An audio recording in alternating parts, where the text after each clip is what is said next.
We are live here from the Wanderers in Pioneers Park for the final of the Richelieu Franchise 2020 game. It's going to be an exciting one. Welcome, Trev. Casey, thanks a lot. Yeah, we're looking forward to this one. Women gave us a great curtain raiser now. Showed some great talent. Yeah, I was most impressed, especially those young ladies that were batting towards the end. They played some amazing shots and set it up nicely. I'm just to get back to the final. BA Blasting obviously must start as slight favourites after the way they went. Only lost one game in the round robins. King Price Kings, I think they will be hoping that their batting can come right now in the final. I think it's their batting that has let them down a little bit through the week. They've got a great bowling side. Yeah, I think overall it's going to be a good and well-balanced final. See, the men out in the middle for this final will be Marius Lowe as well as Esau Haynes. So the game will definitely be in good hands. And BA Blasting won the toss and decided they're going to have a bat. Yeah, I don't think that's surprising. They've actually done quite well when they've batted first.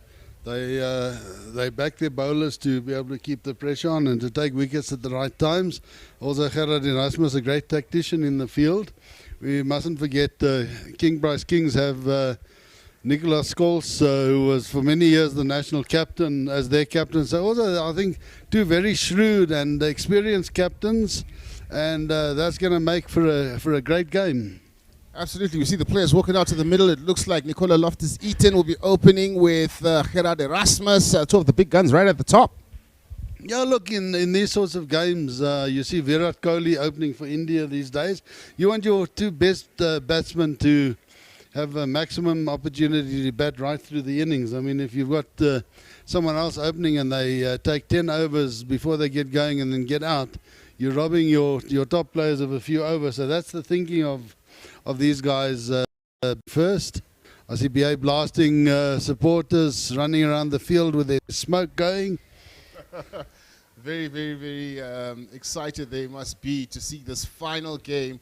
BA Blasting, obviously the reigning champions, and King Price Kings looking to upset the apple cart a little bit here. Yeah, definitely. BA Blasting, and I think just seeing Nicole and Gerard Erasmus opening the batting just shows how serious they are and that they take the opposition seriously. They have a respect for King Price Kings. And yeah, I think we're in for a decent game here. Nicholas Scholes again, I see is going to be opening the bowling as he did this morning. Ploy that worked for them this morning, and yeah, they'll be hoping it works again. Well, Trevor, it looks like a formidable batting side against a formidable bowling side. Yeah, I think these two sides, if everyone plays to their potential, they both have really great batting and bowling, and yeah, it'll be down to those one or two individuals that perform maybe a little bit above the rest that is going to change this game. Absolutely. We saw that obviously perhaps King Price Kings were watching the earlier game, the curtain raisers between the women's inter-squads, because they saw that the spinners were getting a lot out of the wicket. They were very, very, very effective, more so than the seamers. So they're looking to go straight away to their spinners.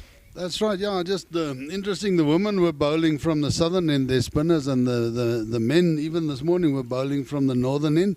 Nicholas Scholes basically bowling with the wind behind him. Quite often spinners like to bowl into the wind because it helps them to drift and flight the ball. The only thing with that is then it sometimes makes it easier for the batsman to hit the ball with the wind. But the way Nicholas is bowling now, if they do hit him to the leg side, then it is also hitting with the wind. So, yeah, an interesting decision he's taken. So he's now going to go around the wicket to Gerard Erasmus, the right-hander. So it'll be over the wicket for the left-hander and around the wicket for the right-hander. Well, this left-right-hand batting partnership we saw caused the Ugandan Cranes some problems as the bowlers struggled to adjust. And here comes Nicola. Touched away for a single. We can obviously see Gerard and Nicole, they want to take runner ball, and that's one thing that we didn't see the Exco M&M Science side doing this morning. They were were not running that well. There's already been 2 deliveries, 2 singles. Reverse sweep immediately. Umpire Marislow not interested. Looking at that shot again. Oh. Deserves a question, don't you think? Well, everything deserves a question, but you don't always get the answer that you want. Such is life. Yeah, that's what life's all about. Makes it interesting. No, he's definitely, look, that's one of his stronger shots. Nicol Lofty-Eaton, the reverse or the switch hit. And that one he plays the normal sweep shot, or actually back a pull shot more, out to the square leg boundary for 4, very well struck. You know, for a small guy, he actually hits the ball very well. Absolutely, and that brings the number of runs to 6 without loss in the first over. 2 dot balls from Nicola, 2 singles, and the boundary of his last delivery. And there another well-taken single. Yeah, 7 from the first over. 7 of the first over, and that I think a positive start for BA Blasting. They're showing their intent. They're intent on running all the singles, and any ball that is slightly short or offline, they're prepared to have a full go at it. Absolutely. Looking at that batting scorecard so far, we see that Nicole Lofty-Eaton on 6 of 5 deliveries, and Gerrit Erasmus on 1 of 1 delivery. Some batting to come: Nicole Dupree, as well as Sean Silver, Dewald Nell, Ruben Klaassen, Ruben Trumpelman, Bernard Schultz. They actually bat quite deep. They do. I don't think that'll quite be the batting lineup, but well, maybe Dewald is going to come. Dewald is a left-handed batsman. He bowls right, bats left, and can hit the ball.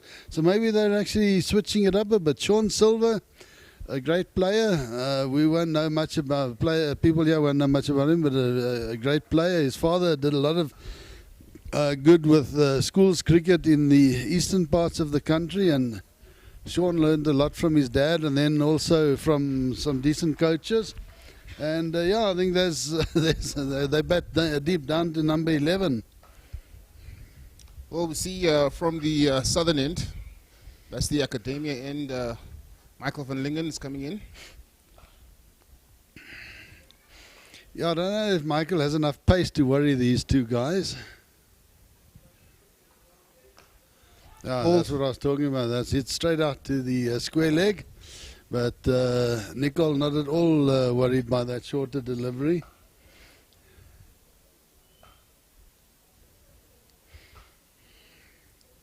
But it's important at this stage that the bowlers get their lines and lengths right, having only the 2 fielders out sweeping on the boundary. And I see they've now pushed long off out.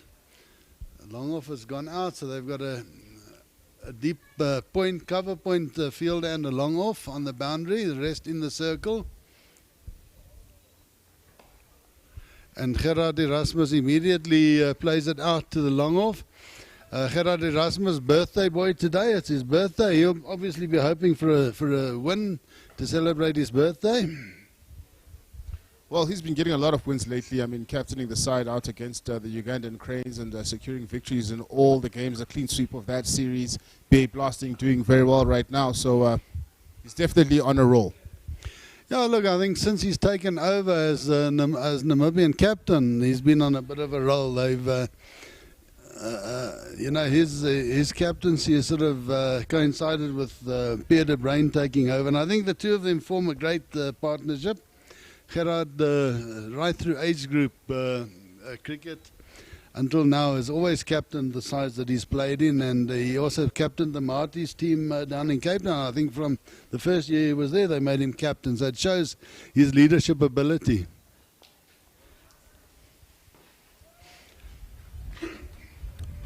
Quick run for the single there. Yeah, again showing that intent, taking that single. Straight to the fielder, and yet setting off immediately for the run. I think the fielders maybe now at this stage need to attack the ball a little bit more in the circle. They're standing back on their heels waiting for it. Fuller delivery. Again, straight to the fielder and a run. You see, if that fielder is just walking in and then actually breaks into a bit of a run as the ball is played, there's all the chance that he can stop the batsman from taking the single. As soon as they see movement towards the ball, they're going to hesitate.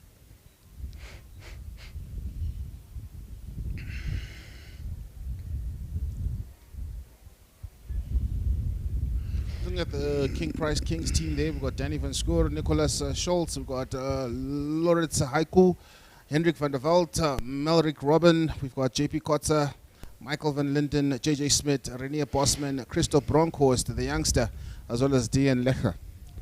Yeah, and I see Hendrik van der Walt coming in. He didn't play this morning. He actually can bat and is a decent bowler. So maybe they're thinking about that. He does actually very well as a seam bowler. He's a short guy and the ball seems to skid through. So maybe they're going to be looking at using him as a bowler this afternoon.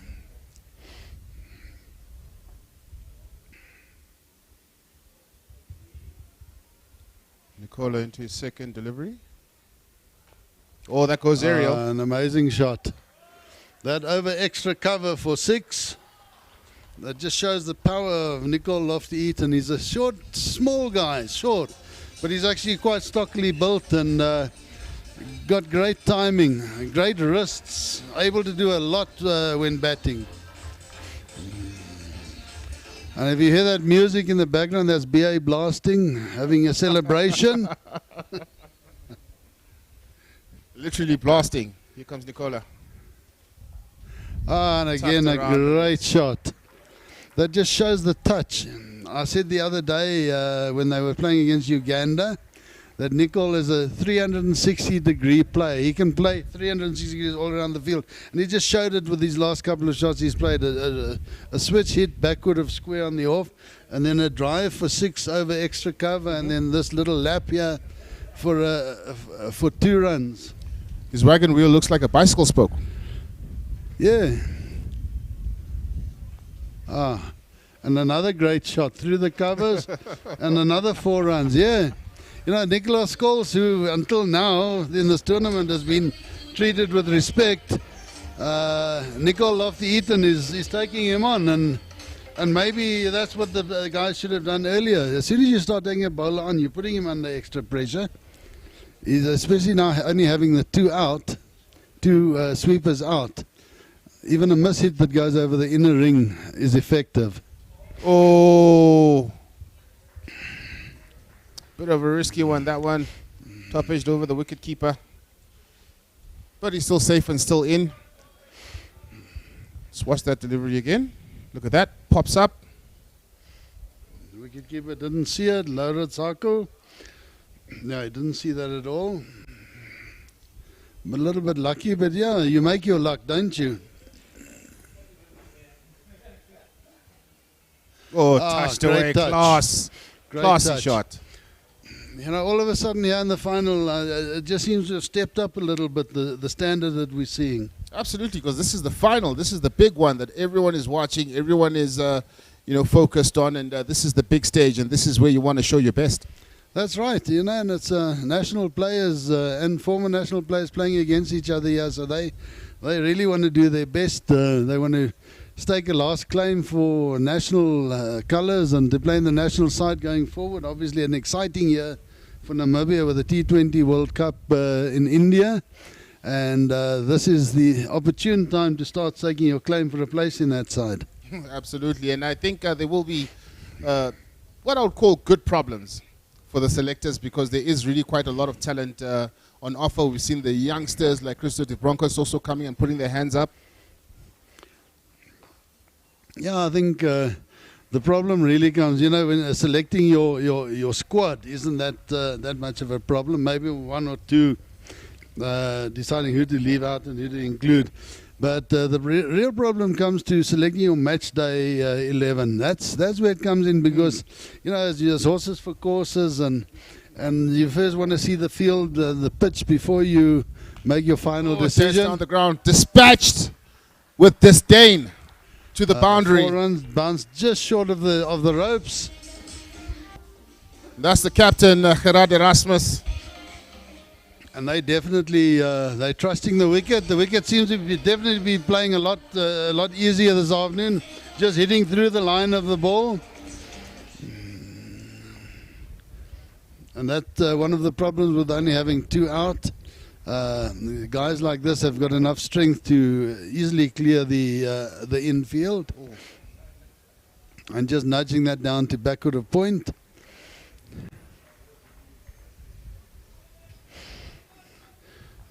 And now we see the tactic of these 2 guys opening the batting. Definitely, if they spend any length of time out there, they're going to set an amazingly good platform for the rest of the team to come and build on. Oh, big shot! That's another one. Is that? Over the fielder for 6. Yeah, JJ Smith out there on the boundary, a tall guy, and he couldn't get to that. But, Trevor, I mean, this presents a conundrum, because I would think that, look, this is a partnership that actually you don't want to contain. You just want to get one of them back to the pavilion as soon as possible. Well, the thing is, you know, if you start trying to attack, and that is the problem that they have. By bowling attacking, quite often you're giving away runs. So, yeah, it's a little bit difficult, and we haven't seen anything getting anywhere close to a slip or anything. So, yeah, I think it's basically setting a field and bowling to your field. They've got to start making plans and setting fielders in areas and forcing the batsmen to hit into those areas. If they're not doing that, and that's the problem with someone like Nicole, and we saw with Gerard, they've got these little fine shots that they can play around the corner and that, and actually mess with the field placings and with the bowlers' lines and lengths. We see that same shot again, 4 runs. So they're trusting the wicket, and they're just hitting through the line. And I think it also shows what I said earlier. Michael van Lingen doesn't have that bit of extra pace to give the batsman a problem.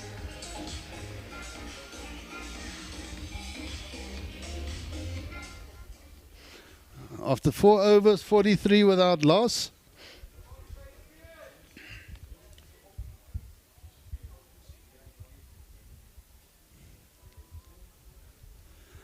$17 runs over. Michael van Linden's over there. Very expensive. And now we see the youngster being brought in.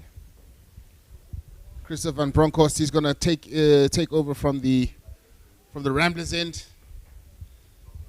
Yeah, you know, Casey, that last over was actually an example of hitting with the wind. That 6 that was hit, yeah, if that wind wasn't blowing, probably would have been caught. But he made full use of the wind, getting the ball up in the air, and the wind blew it over the boundary.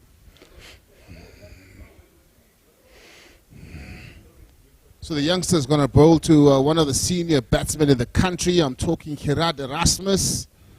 Here he comes for his first delivery. Dabbed away. And classy shot that. Classy shot to the boundary for 4. I can't get enough of that shot, Trevor. No, that is absolutely brilliant. That also shows, you know, that maybe King Price Kings are missing a trick here. This morning they bowled very straight, and they actually seem to be bowling a bit wider now. Maybe that's one of the tricks, and they've got to get it straight. Christopher Bronckhorst has to get that straight so that Gerard Erasmus can't play those sorts of shots. As soon as you give him a little bit of width, that's what he's going to do. He'll use that pace, and he'll I guess they've dropped someone down now to the boundary there. The problem with dropping someone now down to the third man boundary, they've opened up another boundary for the guys to play to. Well, it can't be easy setting a field to these two. No, definitely not. I mean, two of the, if you talk about innovation and innovative batting, these are probably the two most innovative batsmen that we have in Namibia. And I think that's been one of BA Blasting's successes over the last 2 years, is having these two going together so many times.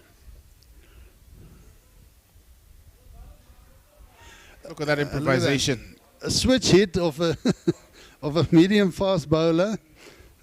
You don't often see that, but that is the confidence that this young guy has. I mean, Nicole Loftus-Eaton exudes confidence. He's almost cavalier. That's right. His batting approach.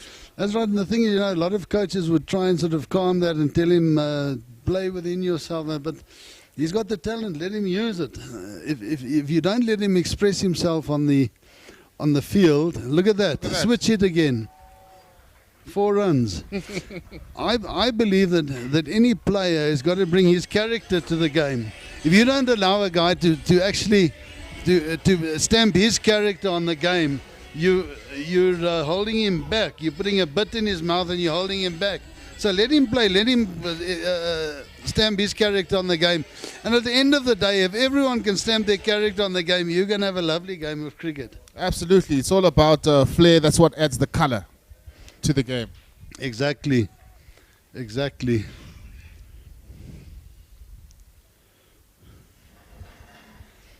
It comes from Broncos to... Oh. And that was down leg. See, he's under pressure now. He's trying to keep away from that switch hit. And it puts him under pressure down on the... bowls one down the leg side. And this is a time when, senior players need to come around the youngster, calm the nerves a little bit, give him a bit of that encouragement. You can see they're trying to talk to him, but it's difficult. He's the guy with the ball in his hand that has to do it, and he sees what happened to the delivery, 2 deliveries back. Another switch hit, goes aerial, a bit of a top edge there, but over the fielder. I think that's gone all the way. Yeah, that's gone all the way. That's an amazing shot.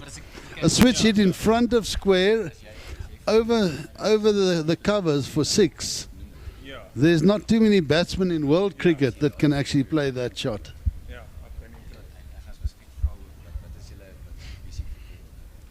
And that's one thing. Nicole Loftus-Eaton is still a youngster. Yeah, okay, yeah, fantastic.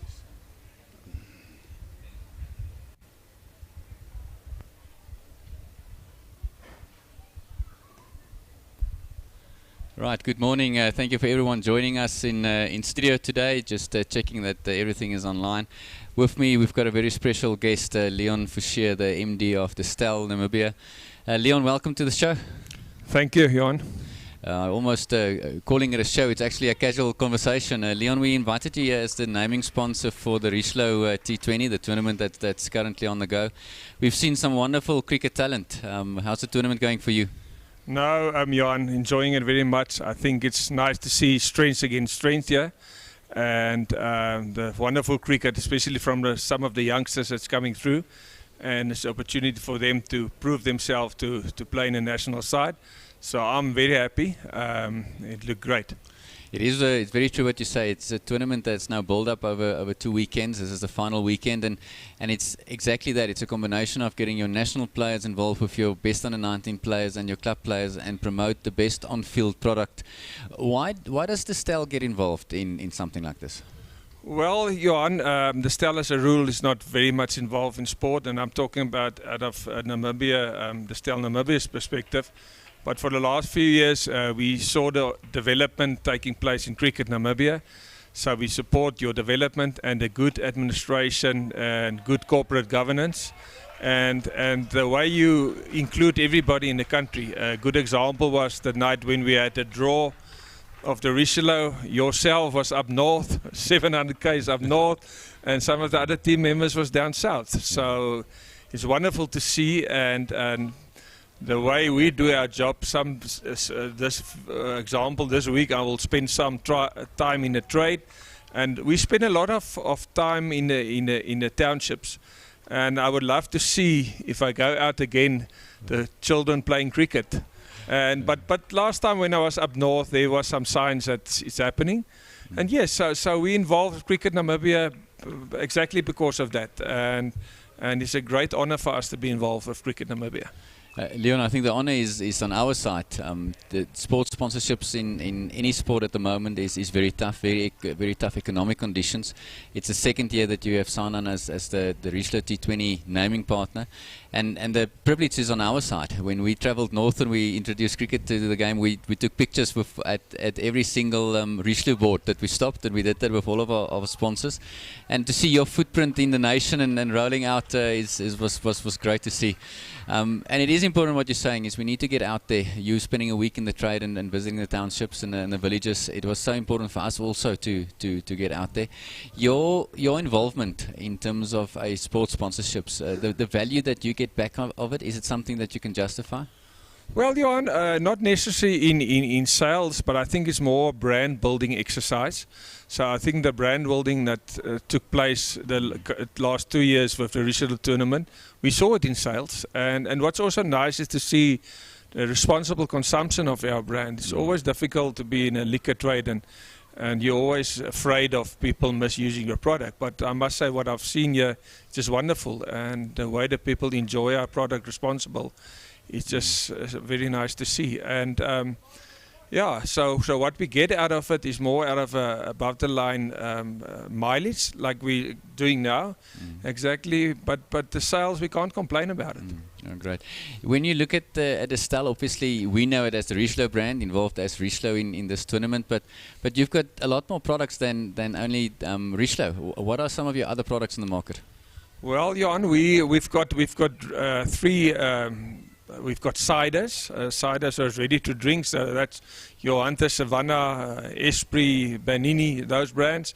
And then we've got spirits, which is obviously your Richelieu, Klipdrift, Count Pushkin, vodkas, and Baines whiskey. And then on the wine side, the number one in Namibia is Tassenberg. You won't believe it. It's bigger than in South Africa. So Tassenberg is one of our biggest brand in Namibia. Okay. So we're very proud of it, and the people here see it really as a Namibian product. Okay, Yeah. That's interesting. We know it as a student product, the Tassenberg. And as we see a wicket, it looks like the national captain has departed, and a breakthrough here for King Price. Maybe just the last question from our side, Leon. I also see the speed wines in the shop. That's also part of your product list. Just repeat that. The speed wines. No. Our wine products is Nederburg is our biggest wine, and then Nederburg and Durbanville Hills is our higher price wines. But there's a lot of lower price wines as well. It's like your Drosdayoff and Oorvermeer brands as well. So there's many brands. So I will talk the whole day if I must talk about all our brands. Yeah. Oh, wonderful, Leon. It's great to partner with a successful company like the Stella, and especially the Richelieu brand. Thank you for your support to Cricket Namibia. It's highly appreciated. Thanks a lot, Jan. Thank you. Crossing back over to our commentators. Yeah, thanks a lot, guys. It looks like, well, we just saw the wicket of Gerard de Erasmus, caught at the extra cover, going again for a big shot. So the score now 73 for 1 after 5.4 overs. It looks like Micha de Pree coming in. Yeah, Micha de Pree also had a successful debut for the national side against Uganda. And he'll also be eager to display his talents here. But I mean, looking at that score, Trevor, 73 for 1 after 5.4 overs. Yeah, blistering excellent pace then. Yeah, I think that's almost a franchise record, I think, for power play. We'd have to go back in the records and check it, but almost sure to say that's a record. Look at that, Micha de Pree, first ball working it out to the mid-wicket boundary. Getting young Nicole Lofty-Eaton on strike again. Looking at that skyline, and we see they started off run about less than 8 runs there in the first over, and then they got run about 5 runs in the second, and then boom.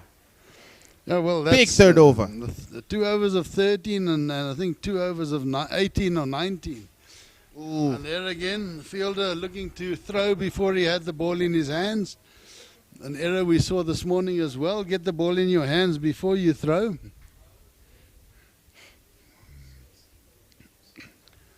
It'll be interesting to see what they do now. Christo Bronkhorst, who is their sort of partnership breaker, he didn't work in the previous over, so We'll see what they do now.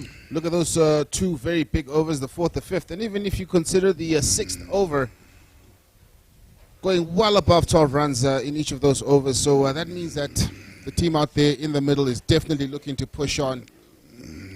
Yeah, definitely. They've set an amazing platform to set themselves up to get a really big score here. The other guys coming in now have just got to build on that and bat responsibly, not throw away wickets. But we've seen now on this wicket today, you know, we thought it was a bit slower, but they're obviously hitting through the line, and it seems to be working for them. Power play obviously a thing of the past now, so there can be 5 out on the boundary. That obviously opens the field up for running more ones and twos. Now we see Danny Franchise coming in. He's obviously looking to tighten things up a little bit. Yeah, and we saw him do a good job with that this morning. Obviously bowling to Nicol. Takes the ball away from the left-hander. But Nicol, you don't know if you're bowling to left or right-hander the way he switch hits.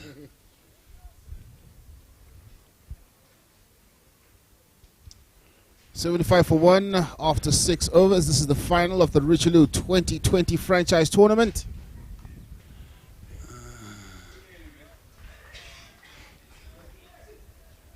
Welcome to all the viewers that are watching us. Those of you who are overseas out there in India, thank you to Duff a bit for making that possible.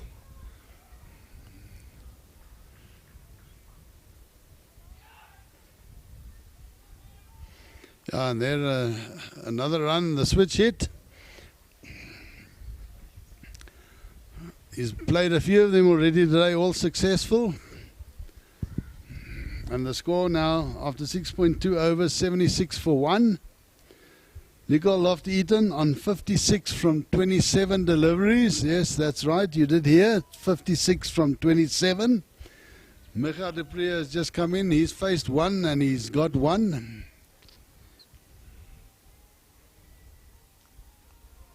Ooh. And again, just around the corner, a little paddle. And immediately setting off for the run. And that has been part of this big opening parties. It was not just the big hitting, but the way they've run between the wickets has also added probably 10 runs to the score.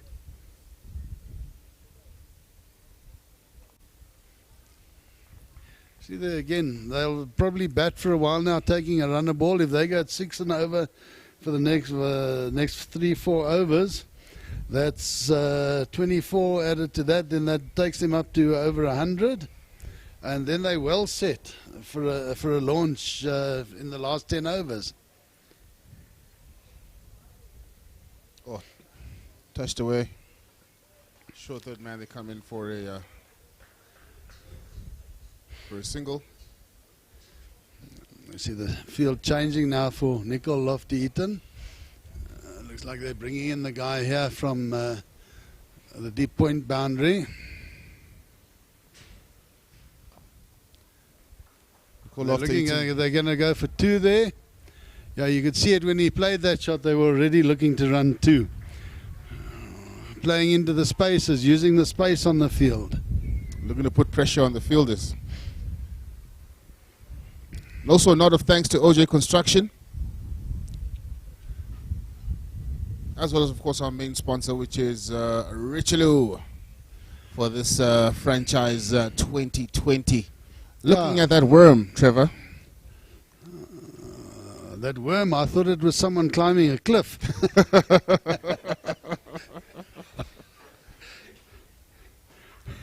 One wicket loss run about the 6th over, but still very, very steep there, as you can see on the infographic. Yeah, no, it is. Bay blasting on 81 for the loss of 1.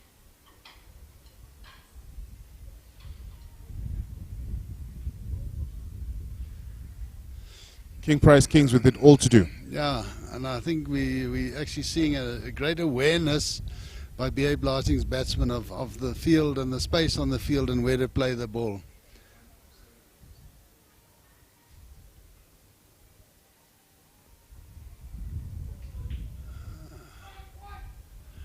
And there again, They took another one off a wide. Now those are those runs which are actually also helping the score to add up. That should never have been another run, but they went immediately and made it easily.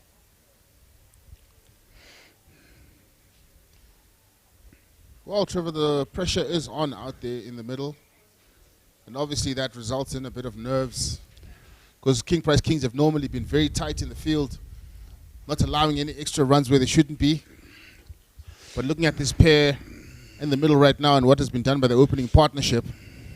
Yeah, well, I think, you know, if you take it, T20 cricket is actually thriller-minute cricket, and that is what they're doing. They're actually playing it. They're playing it at foot full on the throttle. It's almost like a drag race the way they're going, and there's sort of no time to even take a breath. And that's the brand of cricket that Namibia is trying to play these days in the T20, and it puts an amazing amount of pressure on your opposition. As Jurgen Klopp, the Liverpool coach, calls it, heavy metal. That's right. Now, see, Liverpool also won with a late goal by Trent Alexander-Arnold yesterday. Pulled the fat out of the fire from my side. Yeah. After the defeat to Real Madrid in the Champions League, well, we definitely needed that victory in order to secure top 4. No, exactly. Yeah, but the thing is with the Spanish sides, you know, anything's possible. They are a bit emotional. Anything could happen now this week in the second match. I don't know, Trevor. With all those injuries that Liverpool have, I don't know. What I do know, though, is BA Blasting is on top here in this franchise final. Call after Eaton on strike, 65 runs of 31 deliveries, that's more than 100%. Another problem that because of Nicol batting the way is the guys are sort of bowling on the edge, and that's another wide. So, you know, they've already had probably extra over and a half of wides.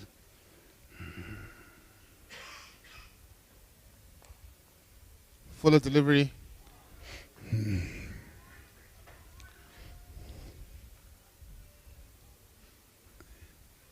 It's already 10 from the over with 3 deliveries to go. 91 for 1 of 7.3 overs. Well over 100 by the time they get to 10 overs. Yeah. And that puts a projected score around about 200. Well, yeah, but you know, we are into the middle overs where there's more fielders out, so obviously they're not going to go for as many big shots now, but they're definitely going to be running a lot. And I think they're looking to set themselves up for the last 5 overs where they're going to give it a full go.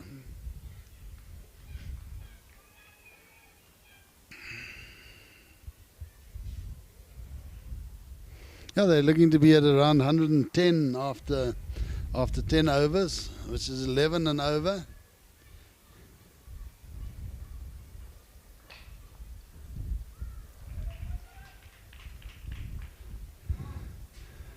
Dylan Leicher seemed to lose his run up a little bit there, but still bowled a decent ball. One of the few dot balls that we have seen here in this innings.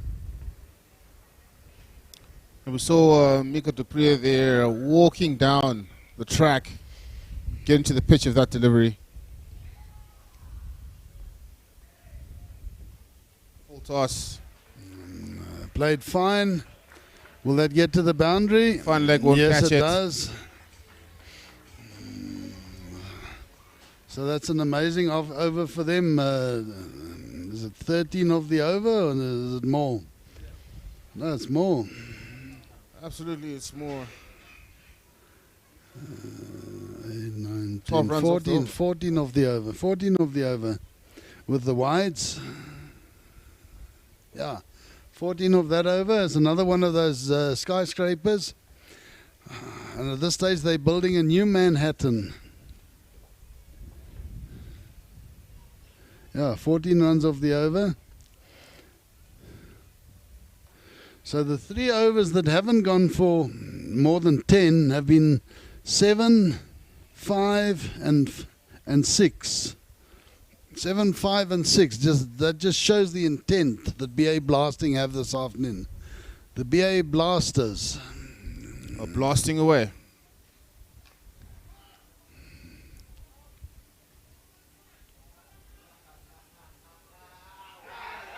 Direct hit. Big appeal.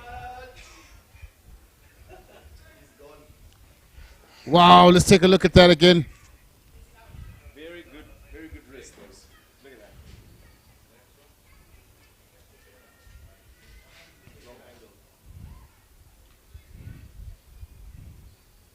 There we go, no one in the frame. To the wicketkeeper out. just out, yeah. A mile out.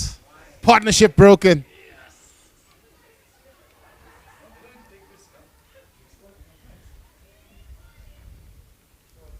Let's look at that again. Batsman still out of the frame. Haku gets the ball. When are the bells flying? There we go. Yeah, Well out. Danger man is gone. Run out. King Price Kings have finally taken that dangerous wicket. That's right, a run out taking the wicket, but despite that, Nicole Lofty-Eaton has set an amazing platform for BA Blasting to build on.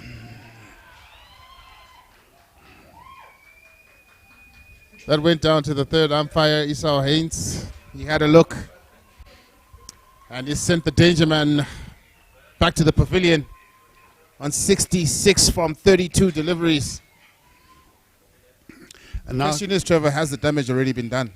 well, that's what I was saying. He set an amazing platform. He'd only used 32 deliveries, so there's still a lot of time for other batsmen. That gives these two that are in now a little bit of, over a what to get themselves in and then to start playing shots. Now in comes Carl Birkenstock, also one of the national players. So it's a great top order that BA Blasting have got. Absolutely. Look at Nicole's strike rate there, well above 200. He played very well and definitely putting his hand up to be considered for man of the franchise tournament. Yeah, I think so. He's bowled well. He's made a lot of runs. I haven't seen all of the stats, but yeah, he must be one of those that are going to be considered.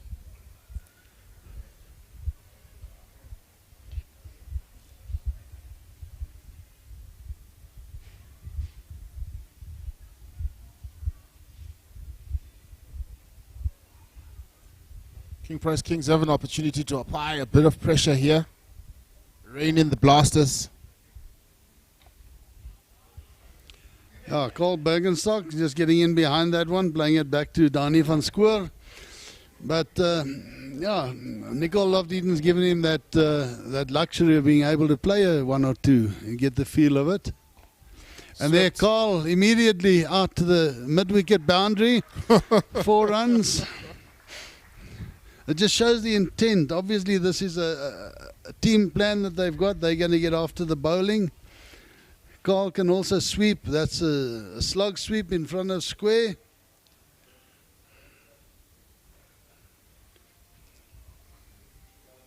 Carl, a guy that loves playing the sweep shots. Attempted the reverse sweep, but big appeal. Umpire Marius is not interested.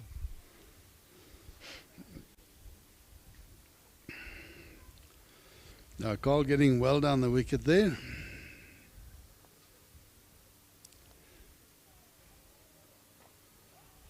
Swept again. And that hit again.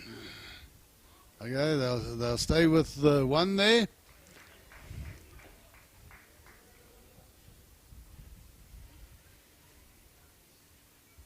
$101 for 2 after 8.5 overs.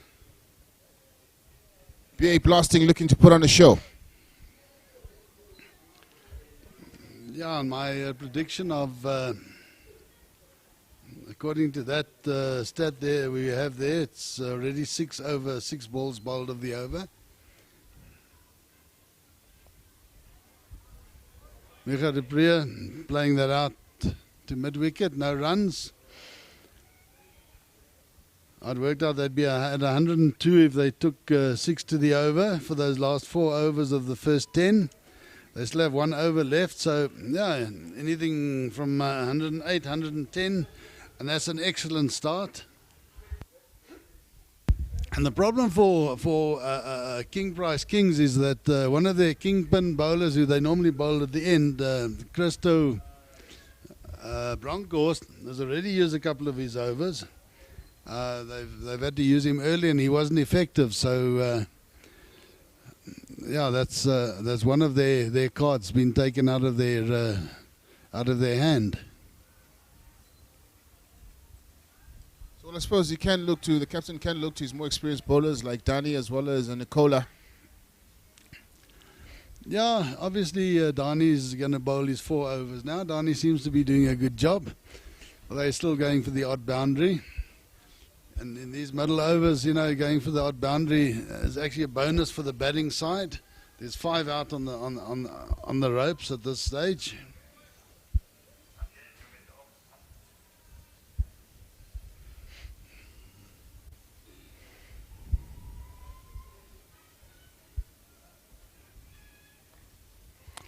And that played out backward of square on the offside.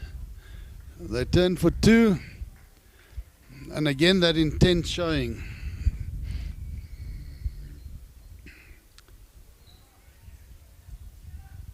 See, we had an adjustment of this with the score, 101. It'll now be 103 for 2. Mulder coming in for his second delivery. Oh! Given! How do you like that? Changing bowling, breaks the partnership. BA Blasters now 103 for 3. Watching that delivery again. Oh, swings away from the outside edge. Taken low down. Away from the batsman. How good takes that?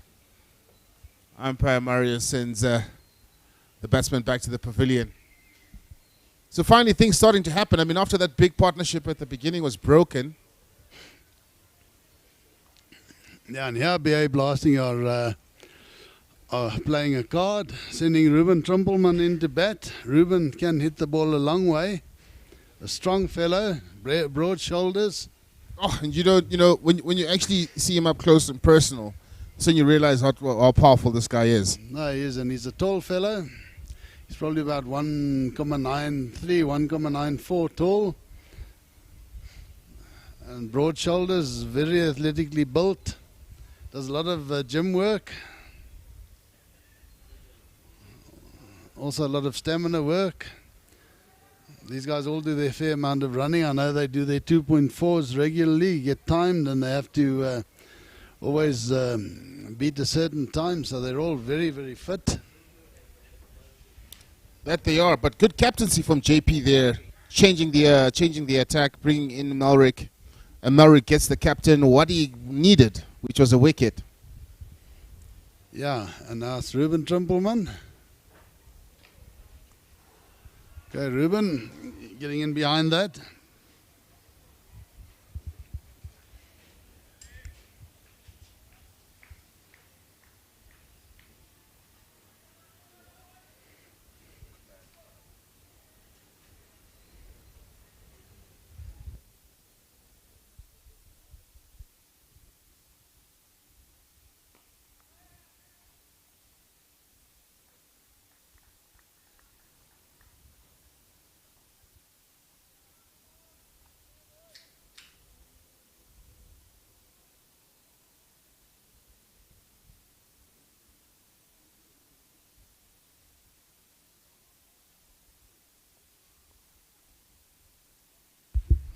Casey, obviously we've done something right with the snacks that are being put in front of us here. Thank you, John.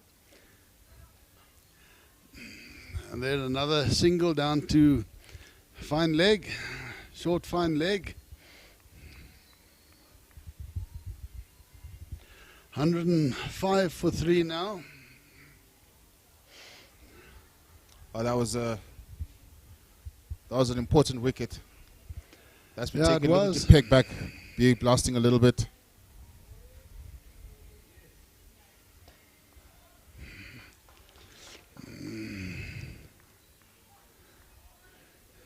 But as I said just now, it's just given these guys the luxury to be able to play themselves in a bit. 106 for 3 the score after 10 overs. I don't think anyone would have predicted that after the first game we saw this morning. But yeah, BA Blasting come out blasting, 106 for 3 after 10. I think they would have taken that if we'd offered it to them before the time. With open arms. With open arms.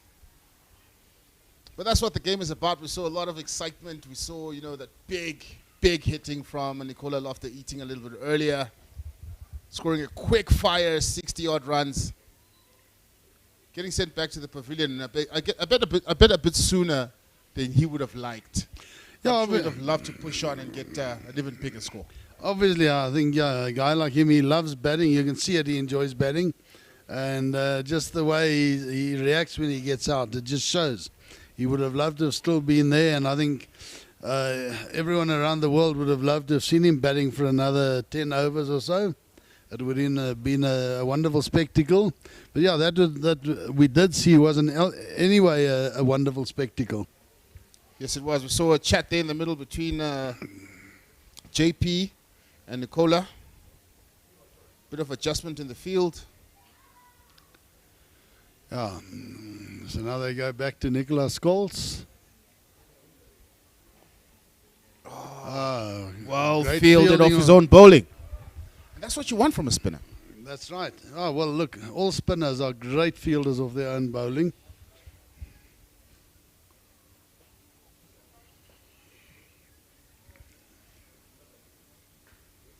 Short. Into the gap for 4. That's the thing. You drop that short and a bit wide and they get to free up their hands while you're going to the boundary. That's right. That was Trumpelman hitting that.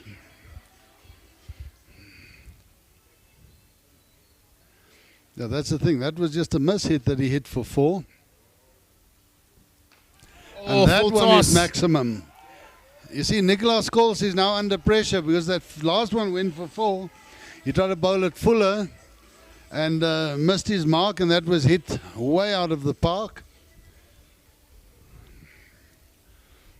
Let's look at Ruben there. This is why they sent him in now. Taking maximum toll on anything loose. And he's obviously being given a license to swing his bat.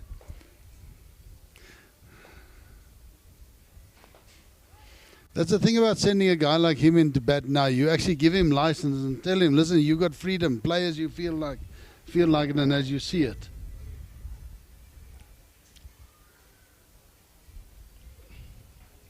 Well, we've seen in Test cricket, like sometimes them sending in what they call a pinch hitter.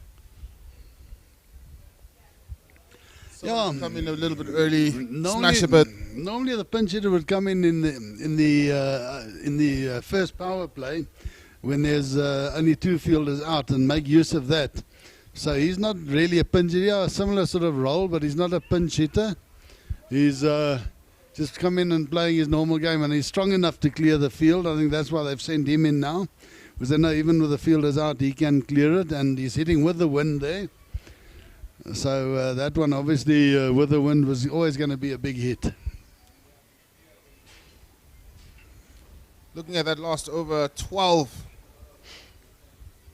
from Nicholas there.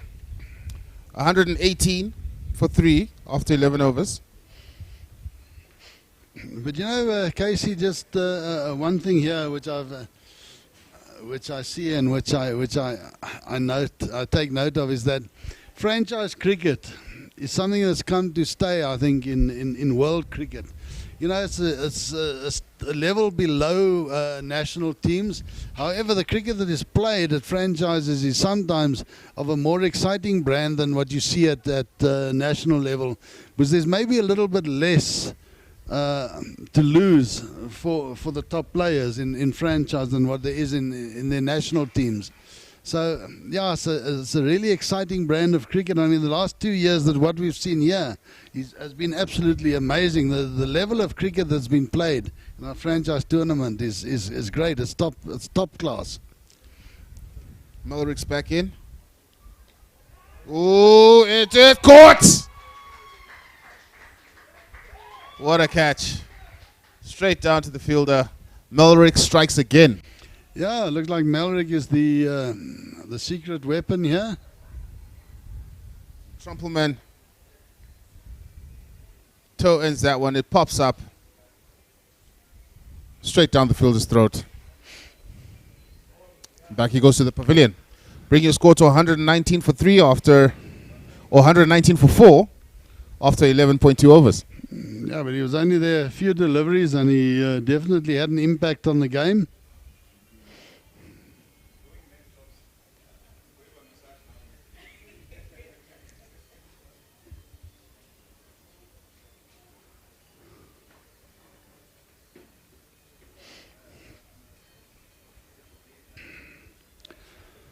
So Micha du Preez is still there, 8 of 11. Micha has sort of been playing a supporting role until now, and maybe we'll see him continue doing that. Micha can also hit a long ball, so we might see him just trying to sort of stay there until the last 4 or 5 overs, and then opening up a bit. And we see it flattening out there, around about between the 10th, 11th, and 12th over. It's been less of a free flow. Although there's already been, there was at least 12 or 14 of that last over. Maybe it's flattening out because there's no more room at the top of the screen. The worm has to go somewhere, right? Would that be biased?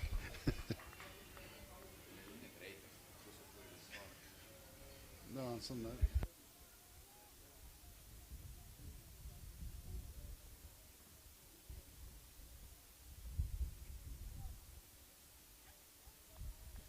Franchise cricket at its best here in Namibia at the Wanderers in Pioneers Park. Welcome to all the viewers that are watching us.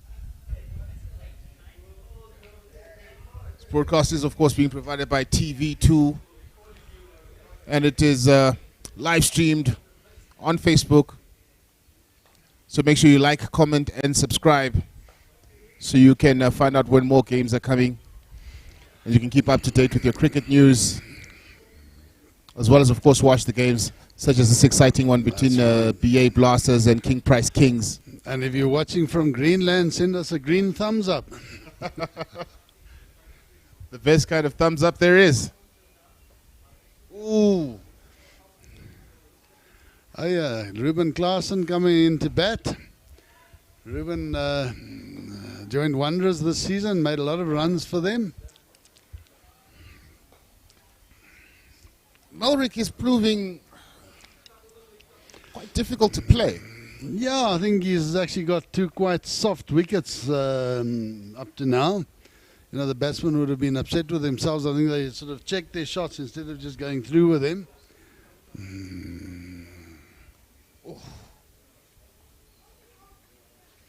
Hit that straight down into the ground. He'll obviously take 1 or 2 deliveries just to get used to it, but 124 for 4 of 11.4. They're still over 10 to the over.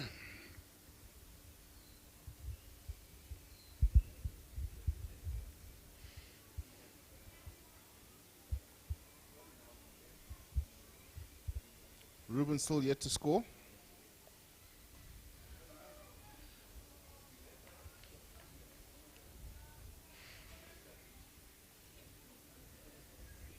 I think That was a Micha du dot Preez ball to turning end over. down the run there so that he can take the bowling the next over.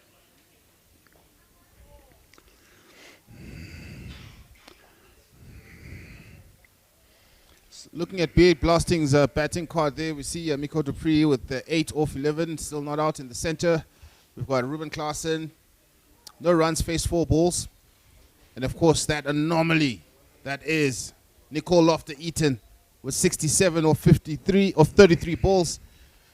And a partnership there that was formed at the beginning with Captain Gerard Erasmus scoring 14 off 10 balls. Yeah, no, I think almost, you know, what happened was Gerard got sort of caught up in the moment. He'd only faced 10 balls. He probably would have liked to have faced a few more. And that may be why he got out playing that shot.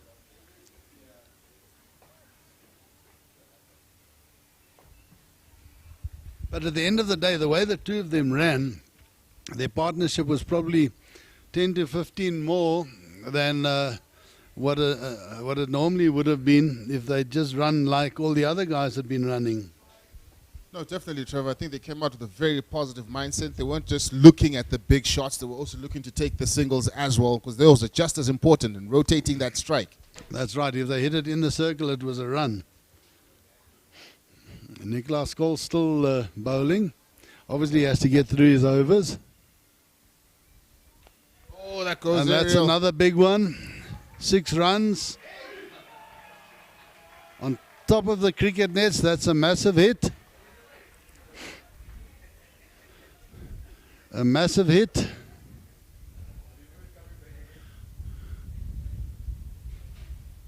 Yeah, Ruben Klaasen just showing what he can do. He's a tall guy, got long levers. And obviously when all the levers work together, you get amazing bat speed. Yeah, right through it.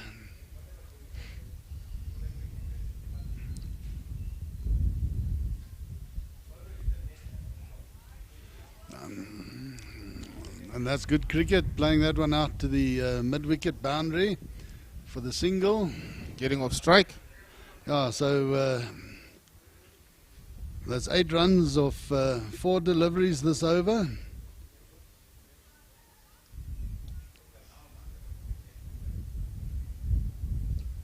Nicola with the penultimate ball of the over. 9 runs of 5 deliveries. And yeah, if they continue at this rate, then close to 200 or even over 200, well on the cards for them. Here's Nicola with his last. Nicholas, there we go. And that's a dot ball. 9 runs of the over. Ruben Klaasen upset with himself. But I'm sure they'll take 9 runs of the over. 133 for 4 of 13 overs. 7 overs left. And if this is anything to go by, if BA Blasting do actually up their tempo in the last 5 overs, we could be in for a festival here. Yes, we could. And look at those bowlers. Nicholas Schultz there. No maidens. 4 overs, 41 runs, at an economy of 10.25. Christoph Bronkhorst, 1 over, 17 runs off of that, an economy of 11. Economy of 17 actually. Dylan Laker at 2 overs there. 29 runs, taken a wicket. Economy of 14.50. Yeah, that actually is not good reading, those first 4. If you look at those run rates. Now they've given that worm a little bit more space and it can climb.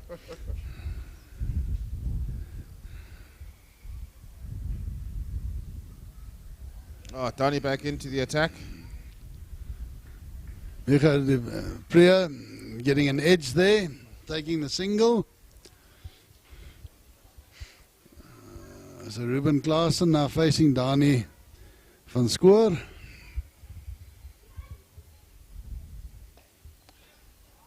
Playing that out mid-off area, through for the single. Didn't stick. And still showing intent, running down the wicket. Playing it out into the space there and taking the single.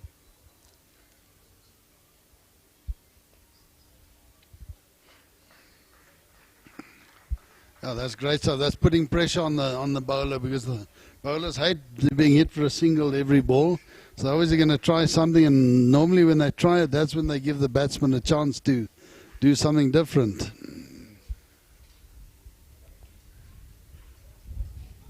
It's another single. Out to wide mid-wicket.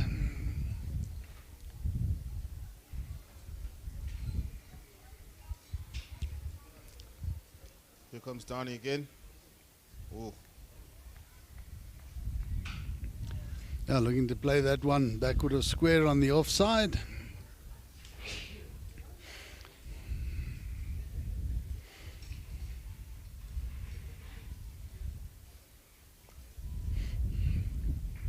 Play that one out again to wide mid-wicket for a run. 5 of the over. And that's the lowest of any over so far.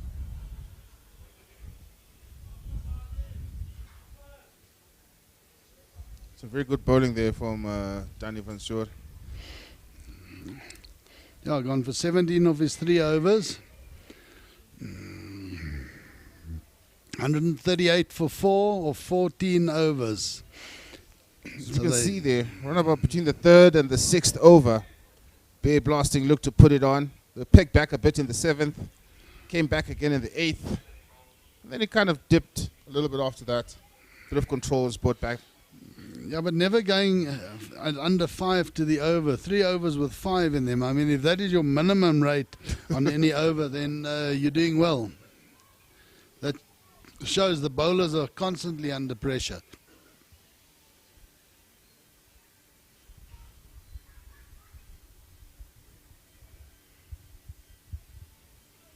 Okay, Micha de Priya facing.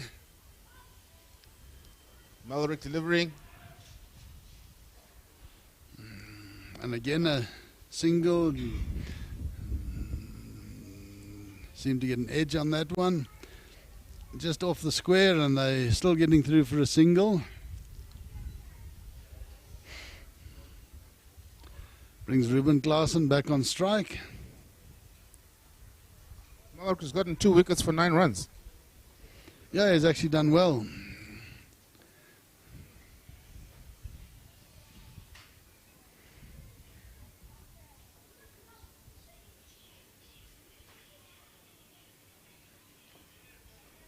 Again, down to that same area, another single.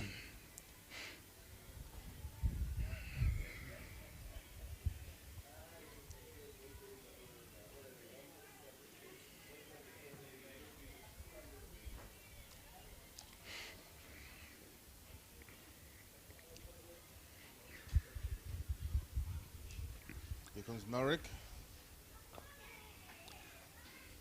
And a misfield by Malrick, and yeah, they get through for another single.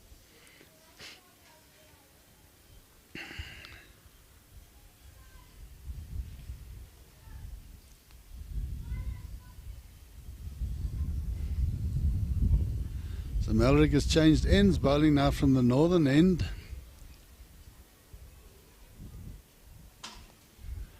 That was played well behind square. And they're going to turn for 2. Yeah, he's going to make it easily. See that intent, that quick turn, and it makes that second run so much easier. Absolutely.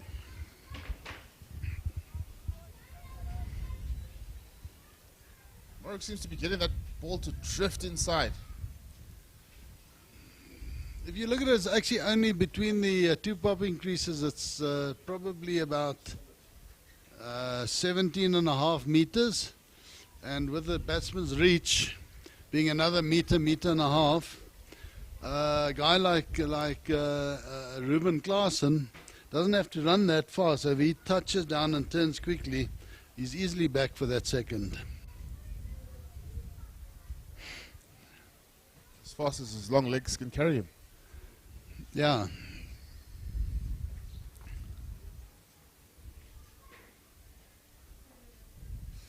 Beats the bat.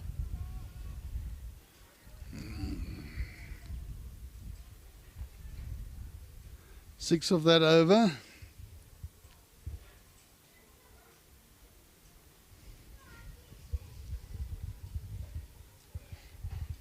And 15 overs gone.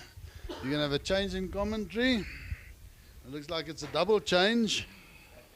A brand new partnership to the More commentary box. Thanks so much, Casey, and welcome back, Amor. Yes, we're in the final here. Absolutely. What a game so far. And we've been enjoying it from the bottom, enjoying some great cricketing action, seeing a good start by BA Blasting, and hopefully they're going to have a big score to follow the Kings. Well, we need to see more boundaries here. Going at a very good run rate, 9.6. It's the last 5 overs. It's time for them to try and add to the score. Absolutely. I think we've got our big hitter, Lofty Eaton, to thank for this massive score, 144 or 15 overs. And doing very well, the partnership so far. They've just started. Ruben Klaasen is in. with 13 or 14 balls, and Michel de Priya, who's been steadily in there. Of 21 balls, he's run 14. And that should be just one run for BA Blasting, who are comfortably running ahead and looking for the last 5 overs and hopefully get probably the highest score of the tournament. Well, the last couple of overs, the bowlers have come back quite well, just going for a few runs there. And this over also seemed to be looking good so far. Just 2 runs from 4 balls, 2 more to go. So the bowlers are trying to limit the score here at the end. Absolutely, and Dani is looking for that wicket. He's lost 0, he's taken 0 wickets so far. He's lost 19 runs, but Dani van Schoor is consistent and is looking to really stop this this offensive by the partnership. Well, maybe 190, 180. They still got a lot of wickets, just losing 4 so far. Only 4 runs from that over. So Chops, a couple of 3 overs just going for less than 20 runs. Things are starting to look good for the Kings here at the end. Absolutely. And I'm looking for a good innings from the Kings. My money is on the Kings as my team of the tournament. I've had a chat with Casey and told him, between the Kings and BA Blasting, if your team is blasting, then I'm taking Kings, absolutely. So I hope they don't disappoint. They're going to have a big target to chase down. But, you know, anything can happen once their minds are set for the finals. Once they get in there and start facing BA Blasting, hopefully magic will come out. But I just want these runs to be kept as low as possible. Just 4 overs remaining. And if they get over 180, I think that's going to be a high order to ask for the Kings. But anything can happen, so we're just going to have to wait and see what these remaining 4 overs will bring for BA Blasting.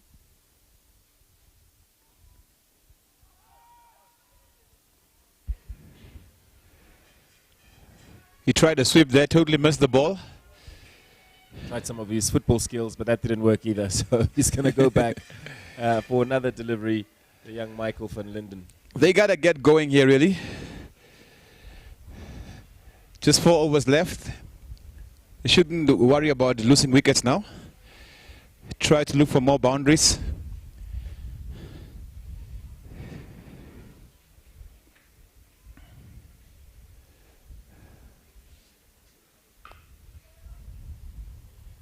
Just not a single there.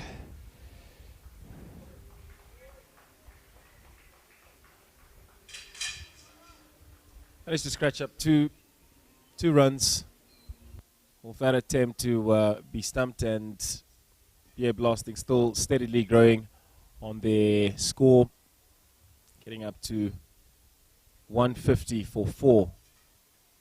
Just looking at the celebrations they had earlier when Lofty Eaton was out and when Gerard Erasmus came out, that's the type of celebrations that I love to see. They were really keen on getting these two out or stopping them in either way. And if anybody else comes out now, I've got a feeling it's going to be the same type of celebration. Well, getting Lofty Eaton out was one of their main aims. As you could see there, doesn't matter where the bowlers were bowling, he was scoring off everything. He was scoring 6s from the good balls as well. So it was good to see him get off for the Kings.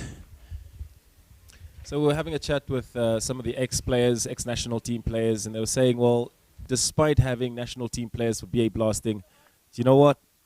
Kings have also got national players and players to look out for. People like J.J. Smith is one of them. And Niklas Schultz is also one to look out for. He's a former captain of the national side. We've got incredible players that are part of the Kings side. So either way, this is a final and it's all about mindset. And once they get in there and start batting and start putting those numbers on the board, they know that they have to start early. So it's going to be an exciting turn of tables. So let's have a look at what happens after these 3 overs are done. Well, you see, Chops, the issue here is, you know, when one player plays so well, it puts pressure on other team. A 6 there. 6. Well, For the past 4 overs, not many boundaries. So finally a boundary in this over. And 10 balls from that over. Brings our scores to 158 for 4. These guys need to get going here. It's Michel Dupré that sent that ball flying over the boundaries. Watch the composure, double step and smacks it straight over. Long straight shot and 6 runs. They need to really back up the good start their team made here. You should, Chops, this time of the game, you can't be playing for yourself. You must be playing for your team. Look for the boundaries wherever you can find one. Try different shots, be inventive, and get your team over the line. Good. At least there was some good intention there. But a short ball, well bowled. Next up, Ruben Klaasen. Mal's facing Malrick. They've got plenty of more punch in the batting order, so within these remaining 3 overs, this is the time to turn the heat on, and that's exactly what they're doing. That's a double step, and they're looking to get 1 or perhaps 2, or just 1. They're playing it safe. Malrick has done very well here, Chops. If you look at his figures, just 15 runs so far, 2 wickets, very good economy. So he has bowled well for his team. Absolutely. And they must have been very happy with that performance. 2 wickets down, and the economy looks superb. Oh, Yorker there. Great ball. Great bowling. Is there appeal there from the wicketkeeper? Fishing for some wickets here. What a game of cricket. 160 is up.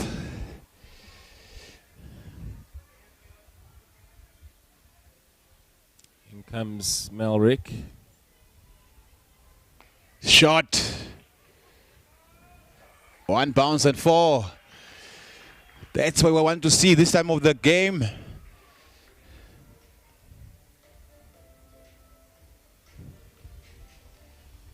BA blasting. 164 for 4. 2 more balls to go in this over. Your mind and body has really got to be in tune with what T20 is all about. Taking a little bit more risks and making sure you run every ball that you can. And there's one of them, just secured enough for 1. These guys are going to be heading over to the Indian T20 World Cup at the end of this year. And the Namibia national side is looking to take on big names of the likes of Bangladesh, New Zealand, Australia, South Africa, India itself. And the road to the T20 contest is going to be built in competitions just like these. So once again, a big thank you to Richelieu for making this possible, and for all the organizing teams that have put this together, including Cricket Namibia, including OJ Construction, who have helped us with the scaffolding to make sure our cameras are securely and solidly tied up and giving us the viewing pleasure. And a big thank you to TV2 Namibia. Well, 9 runs of the over.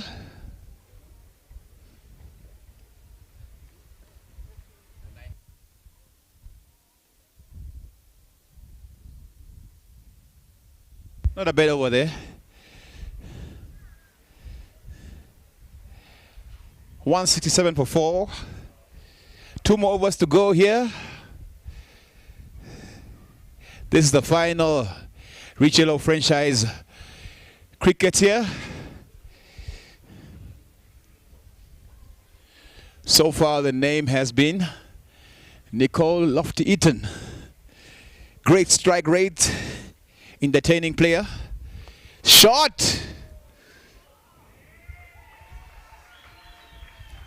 And listen to the sound of BA blasting, just celebrating under their tent and loving every move from Michel Dupré, or is it Ruben Klaasen? Ruben Klaasen there with the 6. Absolutely, look at that. Well positioned, very stable, and sends it for 6. And immediately the bowler is under pressure. First ball for 6, 5 more to go. Where do I bowl? Trying to bowl a yoga, just missed the length there. Ah, he missed out on that one.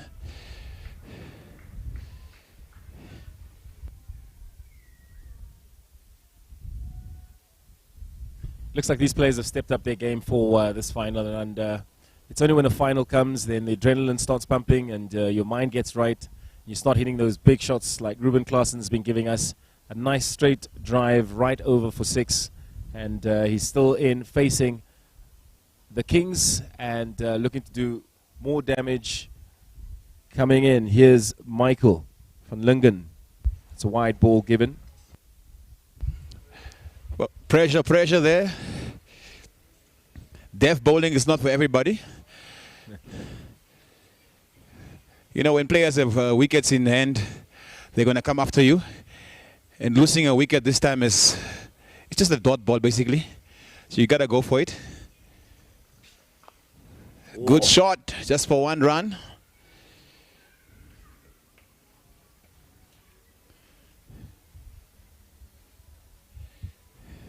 And Ruben Klaassen back to face the next delivery. Where is Michael going to bowl now? Anything loose? Ah, cheeky. At least 2 runs there. Oh, well fielded, well returned. Just 2 runs and very good batsmanship. Reverses it, flicks it over, and gets 2 solid runs for BA Blasting. 11 runs so far from the over. 2 more balls to go.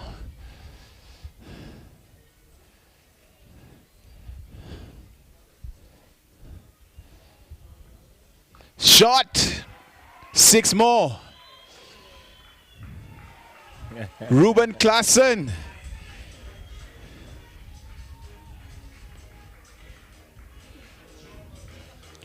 Well, Chops, your team, the Kings, in trouble here? They are in trouble, and I hope they've got the halftime break just to have a quick chat and have a look at the scoreboard and know exactly what they need to do. As I said, they got the likes of J.J. Smith, they've got the likes of Nicholas Scholz. So we're in trouble, but we still should be able to fight back and claw our way back into this. 184 so far for 4. We've got almost 1 over remaining, and it's going to be a huge score. The last over is coming up, and these guys are going to really want to hit that 200 mark if they can. 184 or 85 runs off 19 overs in this T20 final. It's Richelieu who's brought you this incredible cricketing experience, and we're looking to take on 180 plus as King Price Kings. Oh my goodness, it's going to be an exciting one. A whole 20 overs, and I wonder if they can reach it. Well, good stuff from Ruben Klaassen. Look at his strike rate now. 37 just from 27 balls. 2 boundaries there, making all the difference. Great stuff. Final over. Another 15 runs here. Take us to 200. There we go. Good shot. Nice straight drive to long off. Good running as well. They had no right to get 2 runs there.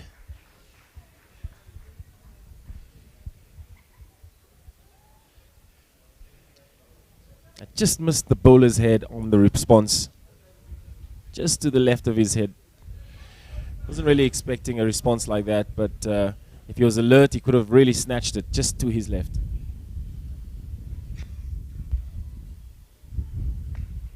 Shot. And what is it missed?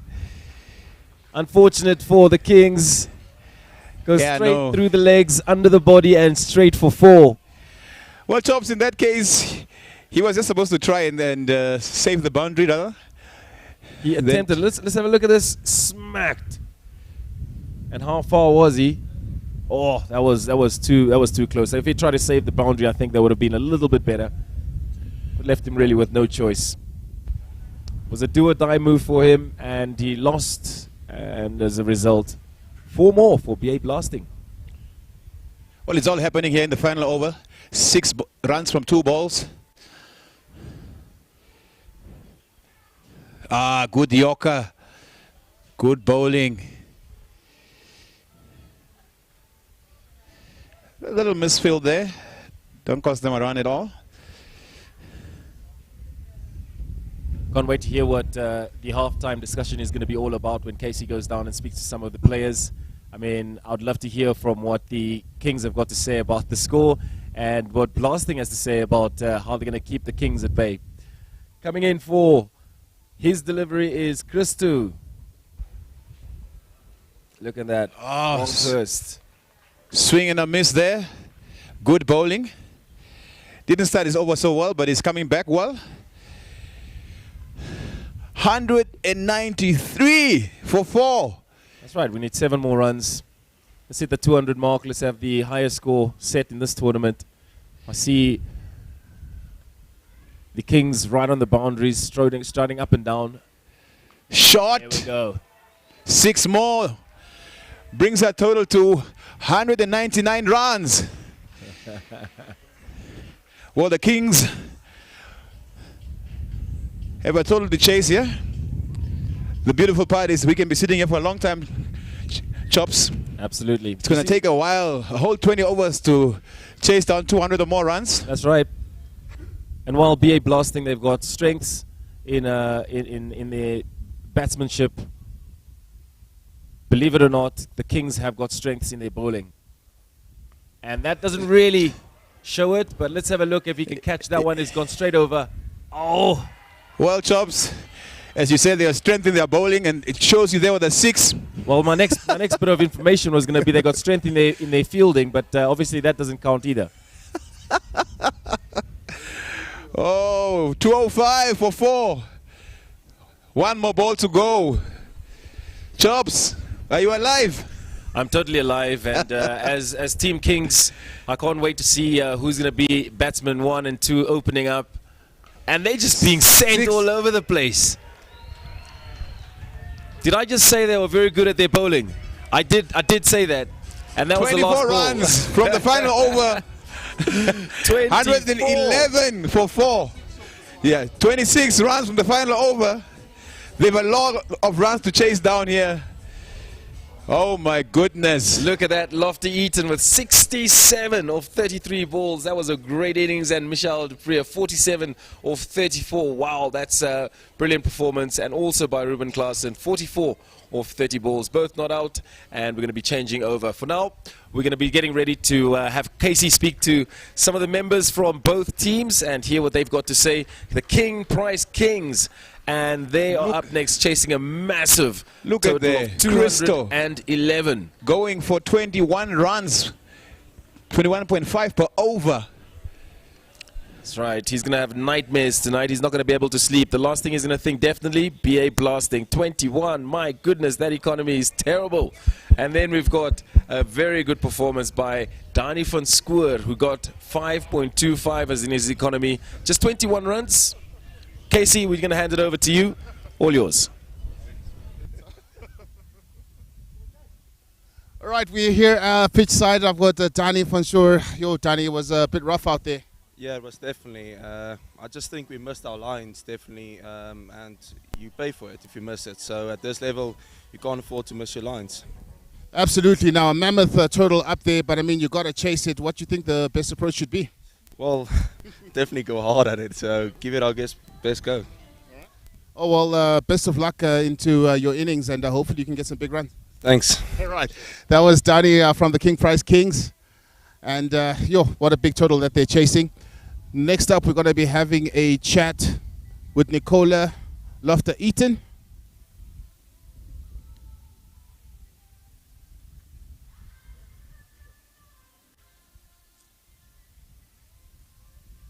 Ah, there we go. The man we are looking for. Nicola, wow, what an innings. Thank you very much. I appreciate it. All right, man. I mean, your batting style is very cavalier. You seem to take on the bowlers. What was your mindset going in? I think our mindset from the beginning was just to throw the first punch in the game, because since it's a final, it's good to start the game off with a positive start, everything. And since the ball gets softer throughout the game, I felt in the first six we had to go for it whilst the ball's still hard. So, yeah, take advantage of that. Okay, so Nicola, I mean, you guys filled up a massive total, so you're going to go into field now. Do you think you can, restrict them? Oh, anything's possible in cricket, but I believe if we hit our straps, execute our plans, which we spoke about, everything, we can do it. Yep. Absolutely. Well, congratulations on a big innings. Thank you very much. All right, that was Nicola Lofter-Eating there from BA Blasting. They've set up a very, very mammoth total. King Price Kings have to chase that down. We're going to watch the innings from King Price Kings coming up in just a little bit. Remember, this is the Richelieu Franchise 2020 tournament. BA Blasting, the reigning champions, and they're looking to hold on to their crown, and they're taking on the King Price Kings. A mammoth total on the board at the moment. We'll see how it goes. Thank you, Casey. Well, loads and loads of work to do here for the Kings. They need to come out and bat well. They need a good start. They need someone to score at a very heavy, healthy strike rate to stand any chance to chase down these 211 runs here. Great T20 cricket. It's the final here, the Wanderers Stadium. Richelieu Franchise cricket. What more can you ask for? What a first innings there. And if you look at the graph there, you can see a lot of overs going for more than 10 runs there. I mean, they were basically moving at 10 runs and over most of the time. Just a couple of good overs there between the 12th and the 16th over. But besides that, you can see a lot of overs going for 16. The highest over going for 26. It's been crazy.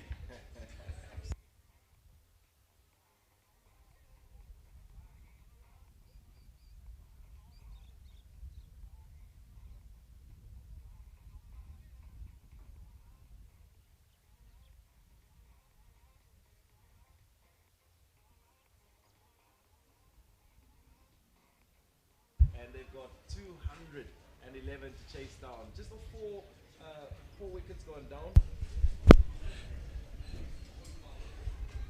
Chopsy, the thing I can tell you here is when you are chasing a big total like this, what normally happens is people come in and they want to play shots from the start and they make mistakes. Absolutely. And that's when you basically start losing wickets early, because you're trying to, someone has to repeat what Nicola Lofter-Eating did here. Yes. So to get that going, it's not always easy, and that's how teams lose wickets very easily and very early in the innings. So every team needs a Lofter-Eating, and I think Lawrence Hako is the Lofter-Eating for the Kings, and he needs to deliver quick fast when he goes in. They've got some good players, so I've got full confidence that they'll be able to deliver. My eyes are on JJ Smith, the likes of Lawrence Hako, and they are going to be the guys that are going to have to deliver the final swing to the 211 that's been declared by the BA Blasting side.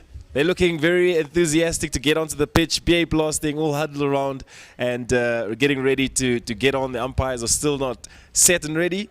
Looking at the match summary there, Lofter-Eating, 67 runs from just 33 balls. Dupuis, 47 from just 34 balls. And Ruben Klaassen coming in at the end there and scoring 44 runs from just 30 balls. Wow, what top performance by the batsman, and also top performance by Robin, who just off 23 got 2 wickets, and that was his full 4 overs. Very, very well played by him. And just next up, Leisha with 29 and scoring 1 wicket. So very good bowling from the team from the Kings. Looking at the lineup starting up for the Kings, we're still looking to see who will be the opening batsman. And already we can see the guys from BA Blasting warming up on the side just in front of their tent and huddling and looking for their opportunity to move onto the pitch and do the damage that they need to do and take this win for the Richelieu T20 that's happening right here at Wanderers Sports Club in Windhoek. Chops, if you look there on the scorecard, they considered 19 extras. That's 19 extra runs, wides, no balls. So not really good bowling here today, but of course it's the final. The batsmen were on loose. They were trying to get runs and put the bowlers under pressure. Scoring at a run rate of 10.55. My goodness, this is going to be a very interesting chase to watch. Absolutely. So now we've got 19 extras. That's a failure on the bowling side, and that's probably going to be one of those reasons why the score is so high. Maybe the bowlers were a little rattled. They were struggling to find their feet and find their direction, looking for a strategy to upset the partnerships, and that resulted in wide balls and some loose balls that were sent for sixes, fours across the field, and that is how they capitalized on poor and ineffective bowling by the Kings side. It could all turn tables when the Kings get into batting, and perhaps once they start well, BA Blasting could do exactly the same. Wide balls, loose balls, and scores on the board. Well, definitely the Kings need to come out and put them under pressure early, get some boundaries going, put the BA blasting bowlers under pressure, and they might just crack here and there.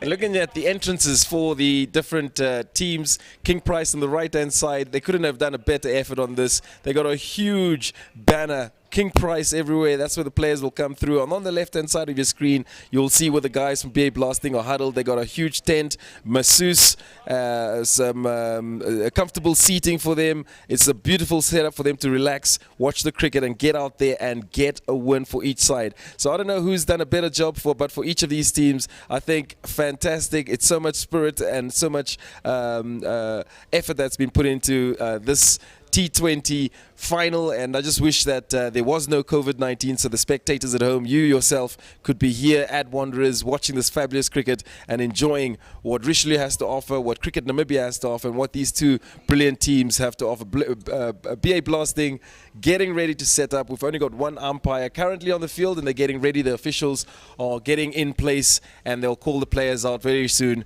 once everything is in order. So 20 overs, we're looking forward to it. And there's going to be lots of cricket action this afternoon. I'm so glad you could join us. Of course, we'll be building up for the big end of the year T20 World Cup. And you can have a look at your lineup for King Price Kings. Dani van Schoor, the experienced cricketer for Kings, Niklaas Schultz, and that is the former captain for the Namibian cricket side. We've got Laurits Hakko, the big hacker, that's in third place for the lineup. Hendrik van der Walt, we've got Malrik Robin, and JP Kotze is one to look out for, as well as Michael van Lingen, who had a fantastic time on the pitch, was smacked around a little bit by BA Blasting, but nonetheless he's on the lineup. And then we have the big hitter JJ Smith, who looks to stabilize things a little bit lower in the batting order. Renier Bosman and Christo Bronkhurst also in the lineup, and then finished off by Dylan Leisha. That's your lineup for King Price, and that's the order that we'll be seeing the batsmen coming in and out. Dani van Schoor starting off with Niklaas Schultz. A very good lineup there. More than enough ability to chase down these runs in that team. Well, once again, Lofty Eden is going to be coming to you, chops with the ball. He's going to be bowling some overs, picking up some wickets. When you think he's gone, he's never gone. That's right. It looks like they've changed the starting lineup. They've got Dani van Schoor, who's lined up against Laurits Hakko, and they look like they're the two that have been given the responsibility to set them off starting on a high note. And if Laurits Hakko can't do it at the beginning, then I'm not sure who can. If they can get off on a good start, that will be an absolute pleasure for the rest of the team, watching them building a strong partnership. BA Blasting had a strong partnership. Lofty, Eaton, a massive 70-something runs of just 30-something balls. I mean, that is just incredible for T20 cricket. Huddled around King Price's entrance, You can see the two of them on the right-hand side of your screen, and we're just getting ready to get out there and play some amazing cricket this afternoon. Oh, yes. Well, once again, we got the chart there. Wow. Very, very big overs here. 12, 13, 14, 15, 16, 17, 26. All happening. That's right, and you can really see where it beefed up there from the 3rd over right until the 8th over is where the magic was really happening for BA Blasting. We're looking to set it off from the 1st to the 6th in the power play. If we can get that right, then we're looking at getting into this action. We're going to go for a small break now.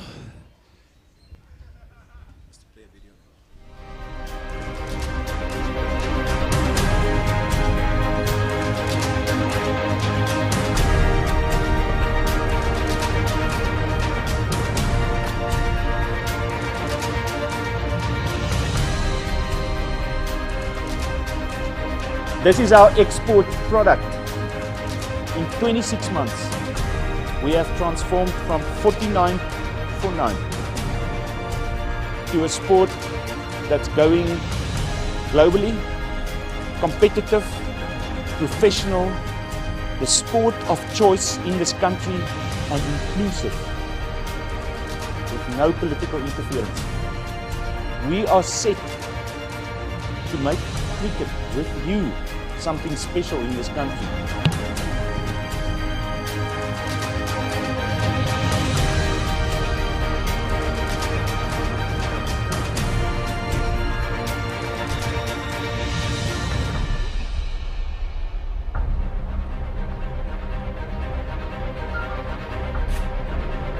We have an incredible team, a story that has never been told, history in the making.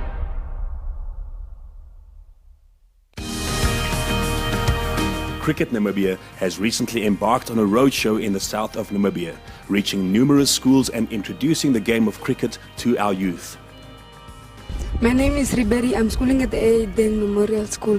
It's in Kalkran, just a small village, and we're having cricket at our school. It's live. I feel very happy and privileged that Cricket Namibia is in Kalkran at our school. Het is wel lekker om cricket te spelen. So my eerste keer dat ik cricket gespeeld. Today we basically learn a lot about cricket, the operations of cricket, their structures, and the different methods we can use to develop cricket at our school. Ik wil baie dankie sê dat hulle vir ons vandag so 'n heerlike sport kan kom leer het.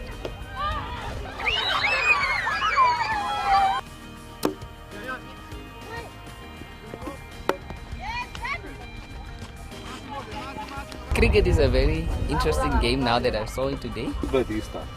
We can miss what this is now. Cricket park.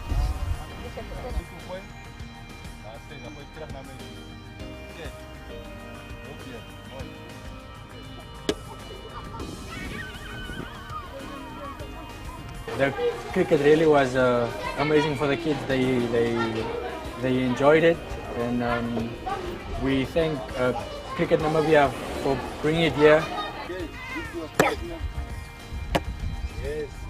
I do the coaches education, which I'm going to look at you as coaches. Not just teachers, but I will relate what I'm about to do with teaching.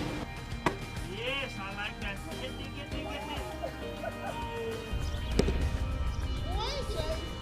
As Cricket Namibia, we are very delighted to have witnessed the joy and excitement the game has sparked in all the towns and schools we reached out to.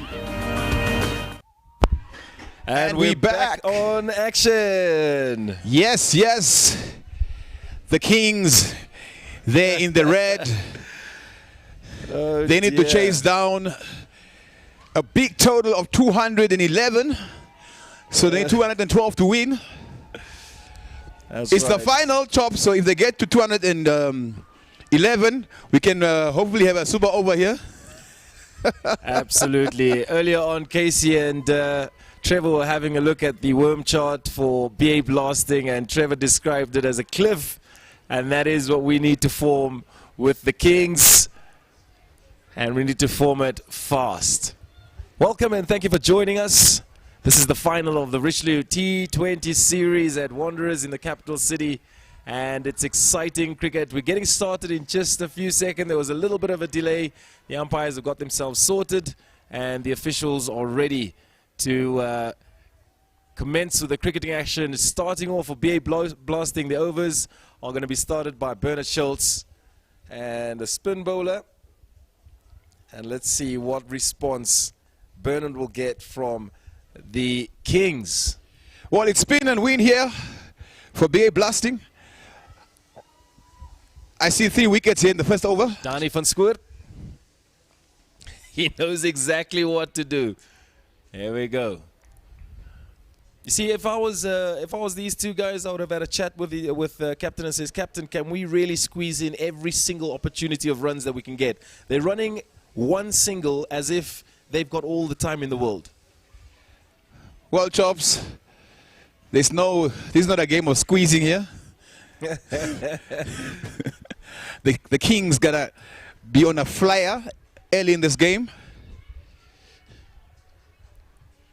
And it's not been easy to play spin here, as you have seen. They should make me captain.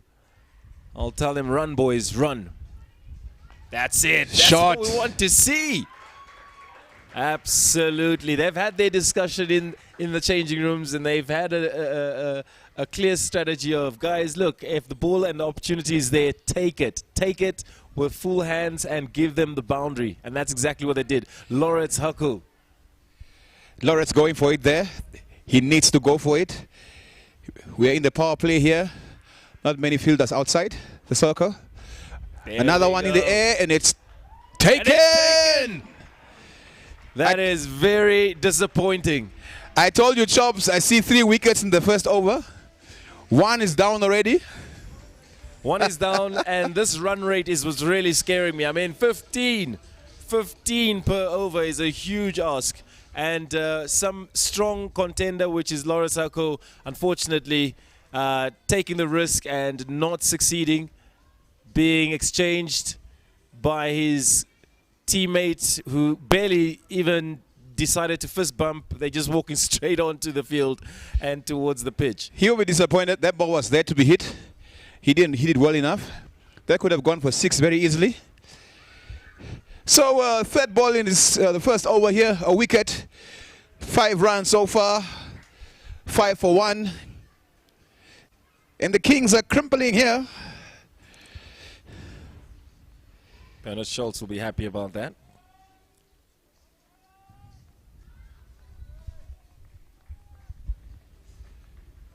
Well, the King Prize Kings, definitely the Kings of insurance. Right now, the Kings of cricket seem to be the BA Blasting. Oh, and it's gone. Is he going to be caught? Oh. Yes! Almost another wicket, but he saves 5 runs there. The umpires have a look at that one to make sure. Look at that, up in the air. Does he land on a, no, 6 runs there.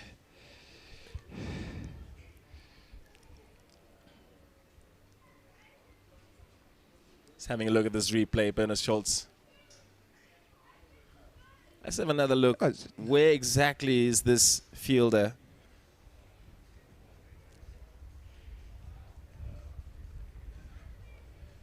Well, he saved 5 runs there for his team.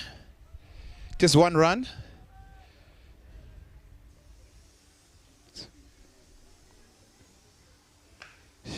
Good shot, just for a single.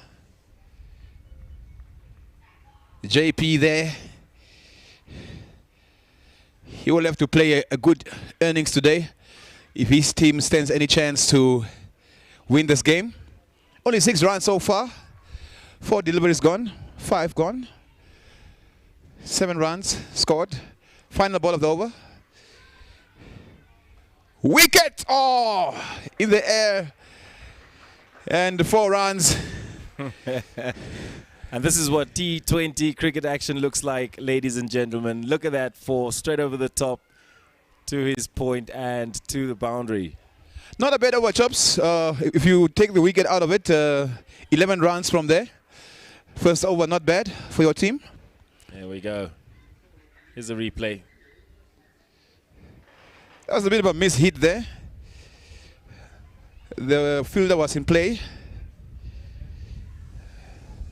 Great shot. That's the end of the first over. Not too bad going for the Kings, having lost 1 and scored 11 off the first over. At this rate, it's not looking too bad. Well, Chops, guess who's coming to bowl the second over? The man you don't want to see at all. Lofty Eaton. Boy, another spinner. Here we go, Lofty Eaton. Ah.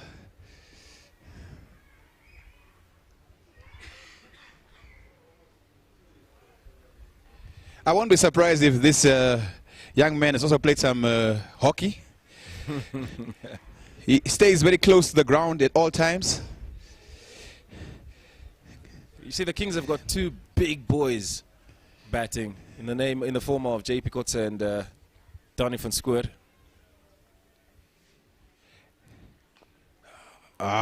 Nothing you can do with that one.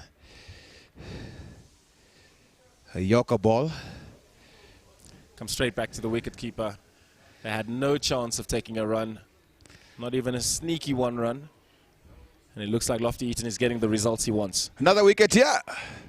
Shot. 1 bounce 4. Absolutely. If they could do it with BA blasting, they can do it with the Kings sending those balls to the boundaries. This is going to be a good contest of T20 cricket. In comes Lofty Eaton, and away that ball goes. Good comeback there. They look like they could be conserving their energy, Amor. They're quite big guys. They're not taking the unnecessary risks. They want to stay composed and look for those opportunities and send that ball to the boundary. There we go, just like that. And is he caught? Oh! A difficult chance there, almost taken. Almost the send-off for Donnie van Schoor. It's all happening here. Boundaries, drop chances, wickets. It's the final.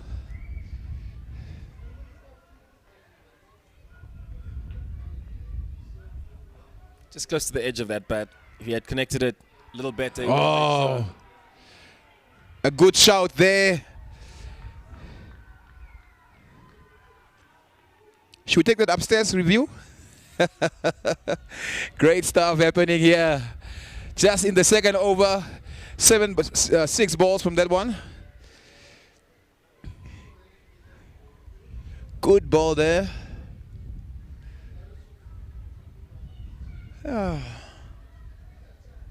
Not a bad appeal at all. Good first over from Lofty Eaton.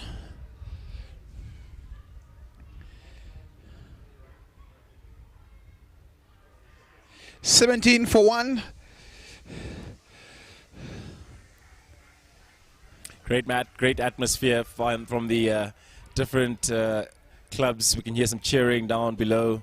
And of course, limited spectators. Here's the captain coming up next for his first over. Gerard Erasmus. Telling his fielders to get into position. This is going to be a cracking over. He needs a wicket. He wants one. Oh! The touch of the swing captain. and a miss there. Wow.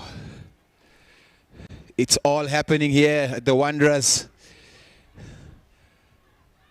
No one keeps low.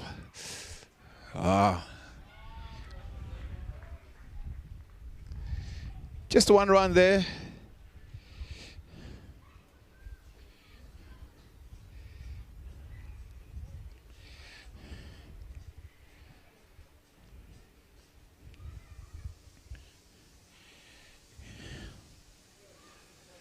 Current run rate 7.71.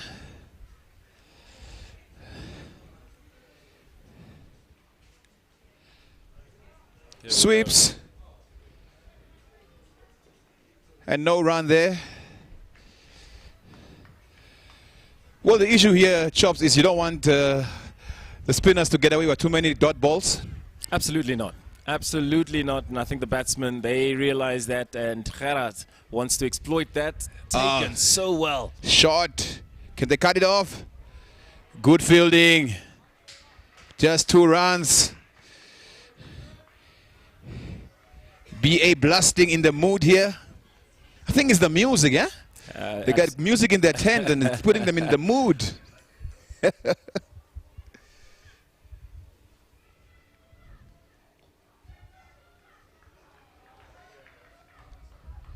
Well, seems to be having his field at the right places here. Erasmus bowling to his field. You can't even sweep him here. Oh. Ooh. Very good ball by Erasmus. Taking chances. Blair Blasting came out with music pumping in their ears, playing 50 cents. Go shorty. It's your birthday. Let's keep it blasting. Oh. It's all happening here, folks. He's a spin bowler, but he's bowling at pace. Gerard looking to disrupt and dismantle the Kings. And a good intent from JP here. Oh, there he goes. 1 bounce 4. Well, good end to that over for the Kings. Basically 9 runs from that over coming. And that takes their run rate to 8.67. Not bad for a start here. Well, what the Kings need to do, Chops, is not to lose any more wickets here in the power play. Just these 2 can stay in for a while. And there you can see at the graph, not doing too bad. Doing quite well. You can see by from 3 overs to 8 overs, this is where they really have to pick up the pace. That smacked wonderfully. Shot. And straight to 1 bounce. Midfield by the captain himself. Unfortunate and brilliant play by the Kings. Great shot there. That's what they need, boundaries. Let's have a look at that graph.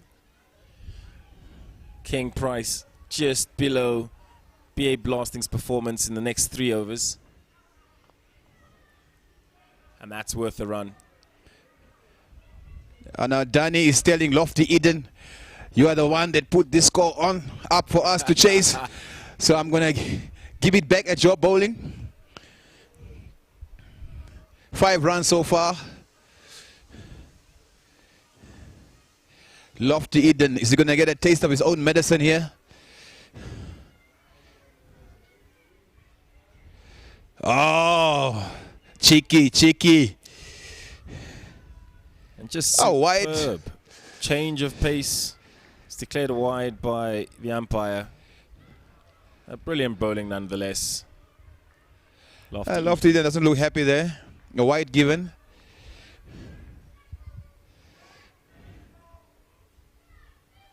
Come on, JP. Let's see a 6 here. Oh.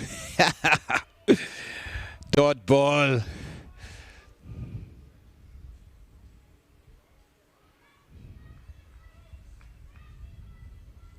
Well, these players know each other quite well. It's JP Kotsa, 1 knee down, and he does the same thing. And he's gone. He's gone. He can't believe himself. Look at that. Same motion, JP Kotsa. And this time,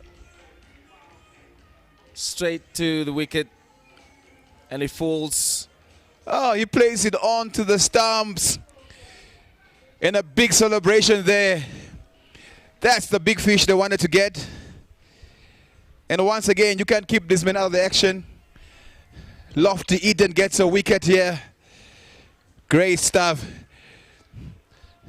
Chops, I see you're growing some gray hair here. Yes, it's a disappointing loss, JP Kotsa. However, we still got some talents down the line, and A new partnership is forming. They're looking to get those big hits and trying to get those boundaries. They really have to keep that run rate up. And well, 211 is quite the target to reach. Well, basically 32 for 2. 3 overs and 4 balls bowled. 2 more balls remaining in this over.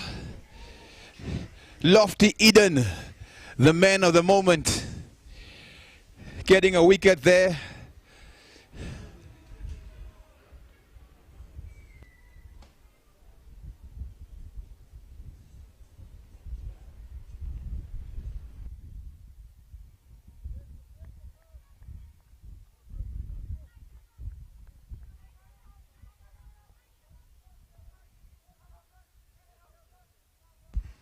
JJ Smith, new batsman. Lofty Eden. Good bowling. Couldn't do much with that. A Yorker there. Final ball of the over. Shot.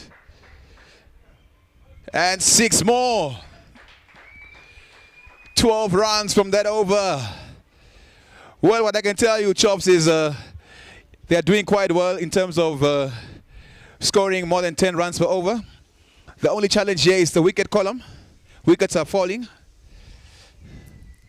There we go, another strong striker, JJ Smith, coming in, ending that off with a nice boundary shot. Now they're in the middle of the pitch, having a little chat and saying, look, man, we've got to do something. You've just come in, fresh legs. Have you got this? I'm sure they both agree. We've got this. 211 to chase down. They're going to do it with patience. They're going to do it with determination. And the ones that are trying to stop them, of course, BA blasting. Wicketkeeper standing a little bit further from the wickets. We've got a new bowler coming in the form of Trumpelman, Ruben. Here he comes as a pace bowler. Yes, Ruben Trumpelman coming in here. Well, the mood that these two are in. And you can see here on the warm, the Kings are starting to pick up here well. Almost the same run rate. Oh, what happened there? The warm just took a different... a slight delay in update. I guess that was the wicket that did that. Here comes Ruben. Oh, good ball. And they're taking one nonetheless. Well, Chops, here, what I can tell you, Ruben needs to bowl very well, because what the batsmen are looking here for his pace. Anything loose here will be a 6. Maybe if they hit it out of the field, we must give it an 8. What do you think?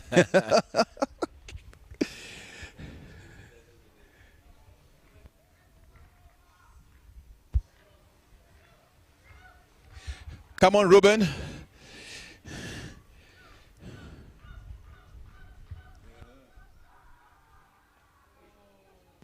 Struck very well. And with such confidence. 6 more. Well, we got some fans there shouting for Ruben. And he gets hit for a 6. Like I said, pace is coming on well here for the batsman. And Ruben needs to make sure that he's consistent. If he doesn't bowl a good lines, he's going to be taken apart here.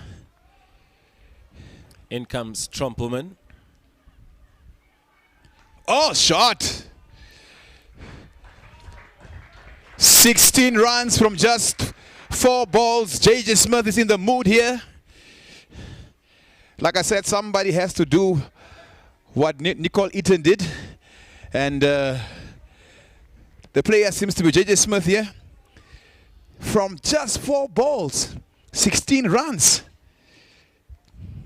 Shows your boys making a big comeback here. Already 11 runs just from 3 balls in this over. That's what we said, you know, there's talent within the batting order. And JJ Smith is one of them.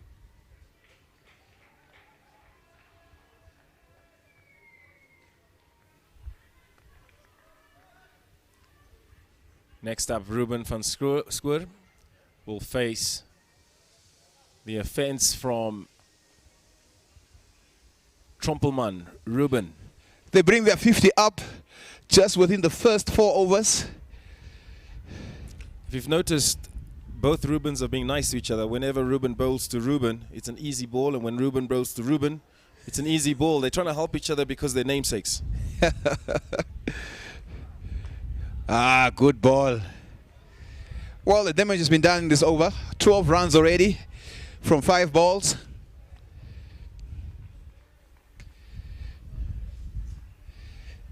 Current run rate 10.71.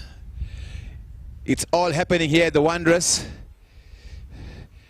But even the old people are awake.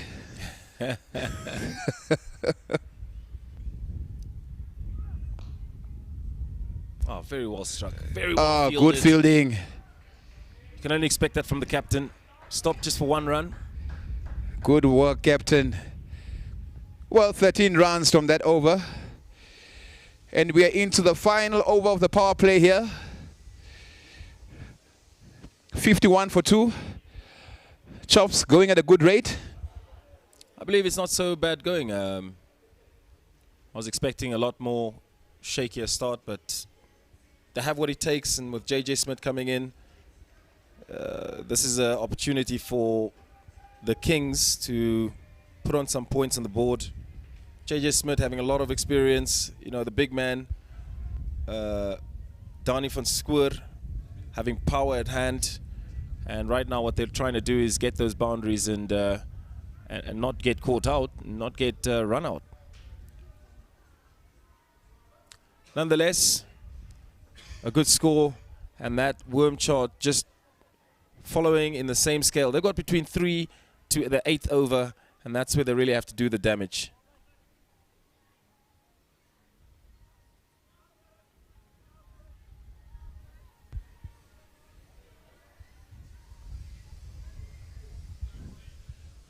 Bernard. Oh, good wicket there. Just when things were starting to happen for the Kings. I don't think he was focused. I don't think he was focused. I think he was thinking about what he's going to have for dinner. And that ball went straight to BA blasting. I don't think he was ready for that at all. That is Dani van Schoor sadly taking a walk. And up next, wearing the number 10 jersey, that looks like Van Lingen. Well, 51 for 3. Like I said, Chops, they're doing well on the over rate, scoring well. It's the wicket column that should be concerning for the Kings here. Wickets falling in almost every over here. He was not focused at all. Look at that. He was thinking about Richelieu and Coke. Look at that. Straight to BA blasting as a big Kings supporter. I don't agree with that at all. That was a lazy decision from Dani van Schoor. Well, JJ is still there. Being joined by Michael now. Just watch that disappointment. Yep.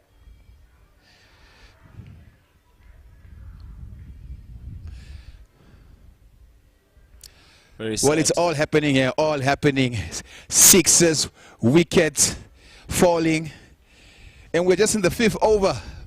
The final over of the power play here.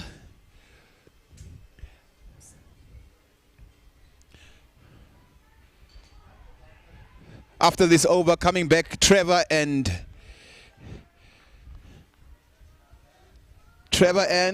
KC.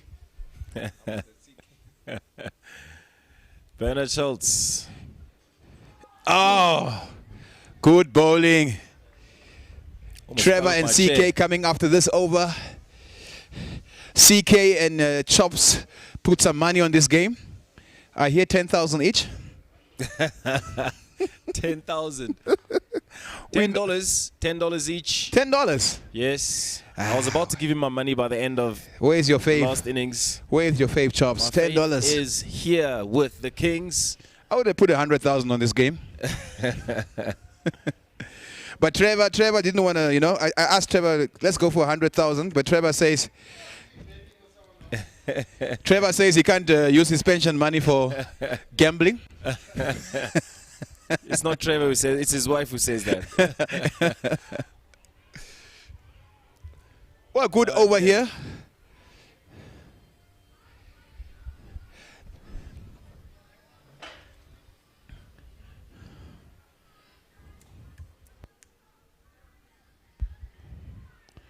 Oh.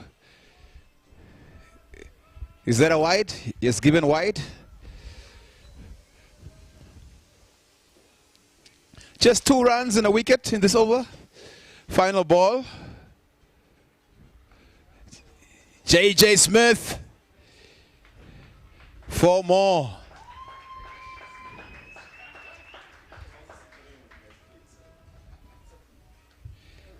And taking over from us now, Trevor and Casey.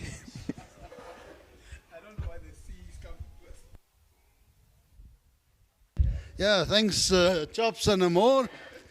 You set us up nicely. So, after 6 overs, King Price Kings on 57 for 3. One of their problems is 3 of their top strikers are back in the hut. JJ Smith still there, but yeah, they are still way behind where BA Blasters were at this stage. Uzo Haku, JP, and Danny sent back to the pavilion people that the Kings were hoping were going to get them the much-needed runs they needed to chase down that big 211-run total. Yeah, unfortunately, they've lost those 3 wickets, and 3 wickets in the power play is always a bit of a problem.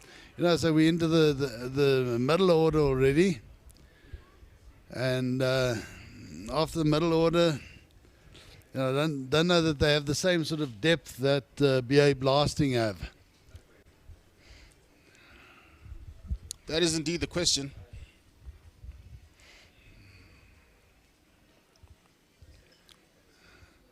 This morning they were only 3 wickets down when they won the game, but that was chasing a total of 111, I think, to win. Big difference.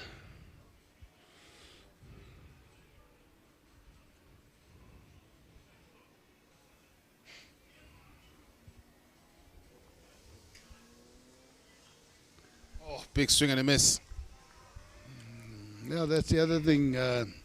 BA Blasters have got a really decent bowling attack. So far, everyone we've seen has been national bowlers.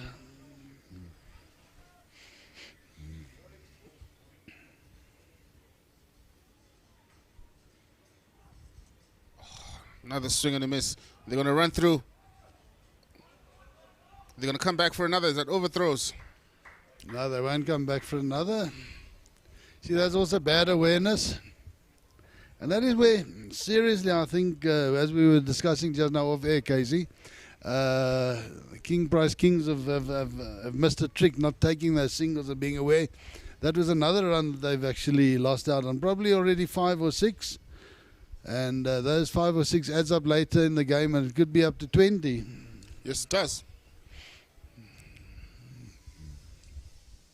Call to JJ. Pulled. Goes aerial. All the way for 6.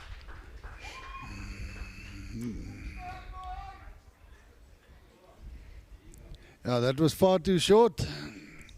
At Carl's pace, he can't be dropping them short like that. See that again. Sat up nicely. Pulled over mid-wicket for 6. Another big shot. That one out to the fielder. It's only 1 run. But even there, they weren't looking to turn that into 2. If there'd been a fumble, it should have been 2. But they were content just to take the 1 run. Because it makes all the difference when you're ready to go for the second. It puts pressure on the fielder. And Carl bowling well to the left-hander. Michael van Lingen now 1 run from 7 deliveries. Look at that. Yeah, I see that one going away from him off the wicket. JJ Smith, good strike rate, 28 from 9.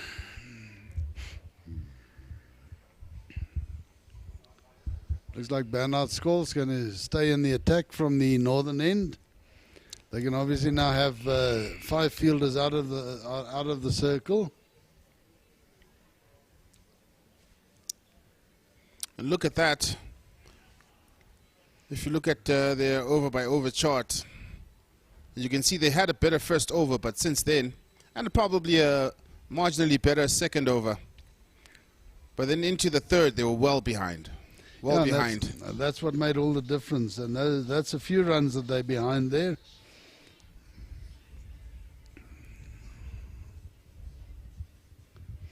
Bit of a conference going on there. And what we must also remember is that BA Blasting hit 26 off the last over. And that's always difficult to sort of make up in those last couple of overs. 26 is a lot of runs. So if they, even on the required run rate, they're going to struggle if they get to the last over and they need 27 to win. It's Burnsy.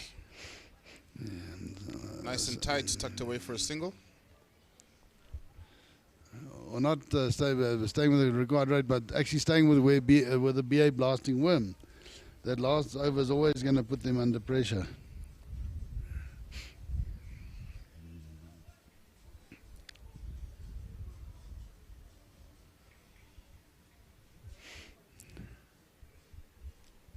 Here comes Burns. Oh, big appeal from Burns. Nothing doing.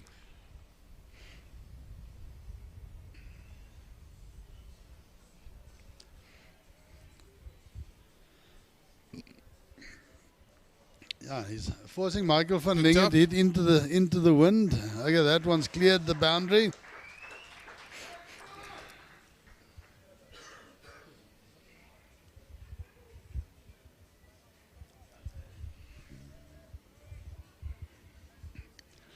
We'll see how Bernard comes back from that one. Oh, comes back very well. Flatter one, just short of a length. Doesn't give him the same chance.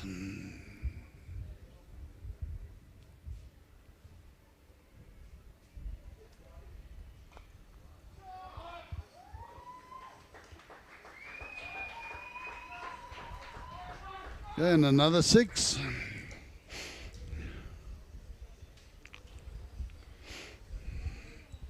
So obviously, King Price Kings are going to go for this. Michael van Lingen dancing down the wicket there, heaving it over for 6. Bringing the score for the King Price Kings to 79 for 3. Burns about to bowl his last delivery of the over.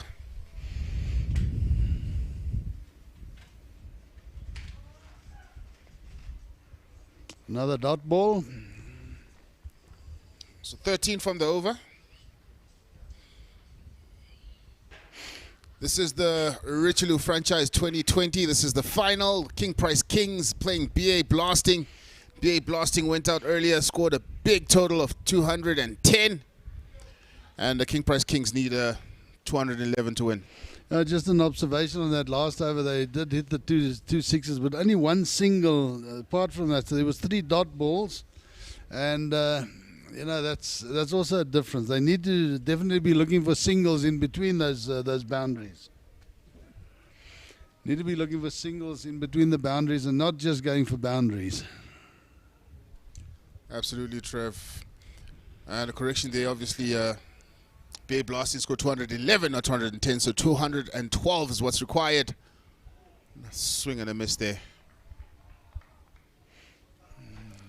But I mean, what do you do? How do you keep morale in a situation like this? Well, you've got 3 players back. Yeah, in the obviously, pavilion. like that last delivery, instead of just swinging wildly, play it down the ground for a single, and rotate the strike, and you're going to get the deliveries that you can hit for 6 and for 4. There he's had another swing which he could have played down the ground, another single. That's 2 runs they've missed out on this over, probably 2 in the previous. That's already 4 runs. If they'd just taken their singles that are on offer. Instead of just swinging wildly, you can't just swing wildly. You've got to play cricket as well. And that's what BA Blasting did. They didn't just, there was very few dot balls when they were batting. And I think that's the secret now for King Price Kings. They've got to make sure that there's no dot balls. Each ball has got to go for at least one run.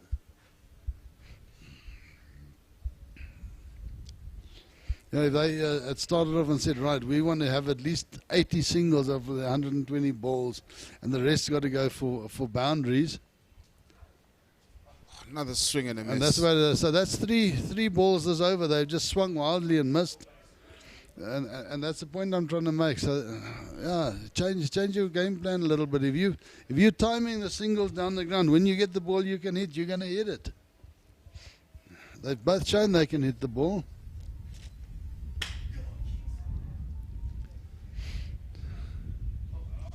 Another swing and a miss. Another dot ball.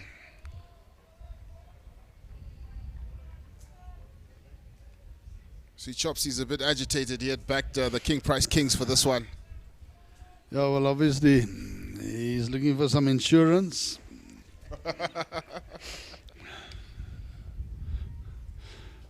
Amor is looking for a banker, the sort of bets he wants to make. Unfortunately for the King Price Kings, runs at a premium. That's right, yeah. They never even looked like they wanted to make singles in that over.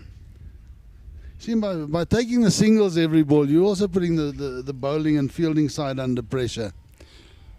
Looking at that worm, King Price Kings are well under in the 9th over. Lost 3 wickets already early on. Looking to consolidate now and see if they can actually build something and work into that big total. Now Nicole Lofty-Eaton coming back. He's at 2 overs. Even going for 9 runs and over, he's below the required rate, so he'll feel he's been successful. And he's taken that wicket. JP Kotze, a big wicket.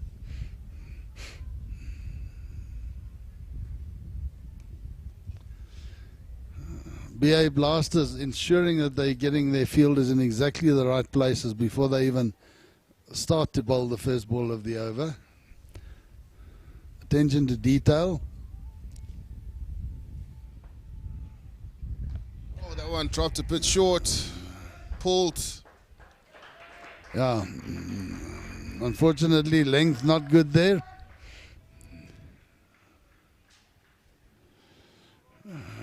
Great shot by JJ Smith, and that is the thing. JJ's got power, but you see, if he'd been taking the singles, he gets the delivery like that, he still hits it for 6. But there again, they don't get any runs of that ball.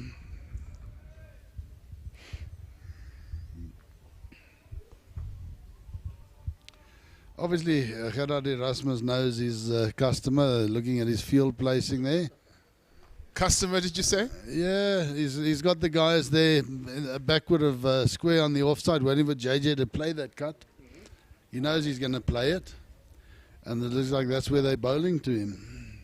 The first one was a bit short, but those follow-up deliveries were right in that area, and that's exactly where JJ played it.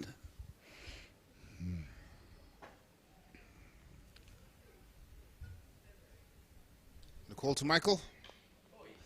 Was that well hit, or is it Caught. Straight down the throat? And another one bites the dust. That's it.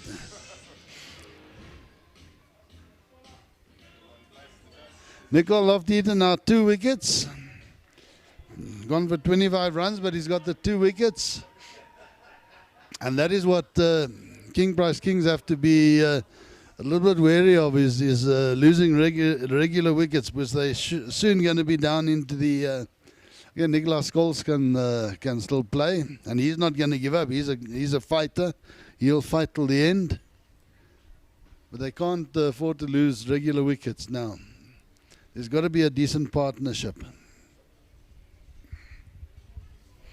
And I think if we actually have a look at that, BA Blasters had 2 or 3 very, very decent partnerships in in their 210 or what was it? Quick question though. I mean, Trevor, if King Price Kings had batted first, 87 for 3, run about 9 overs, would have been a different complexion to the game, wouldn't it? Yeah, they probably would have felt that they're in with a decent chance.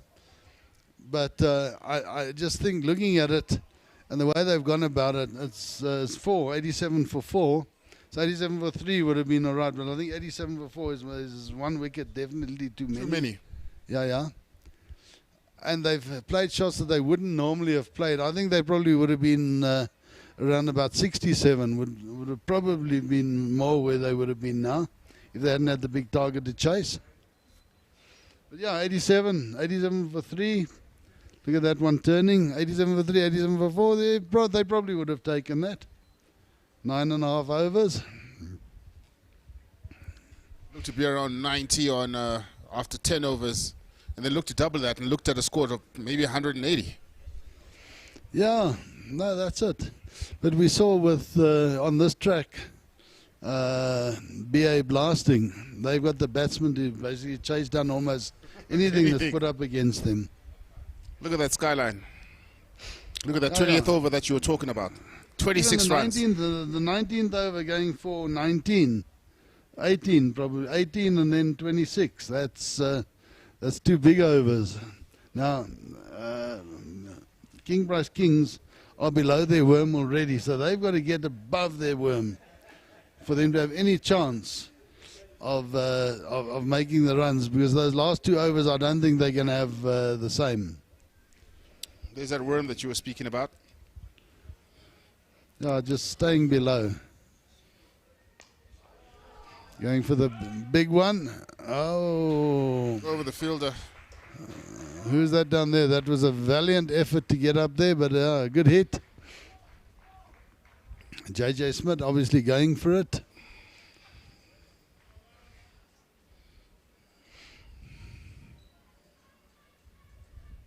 Slow motion replay there. Fielder reaching up for it. Up. Fingertips, baby. Yeah.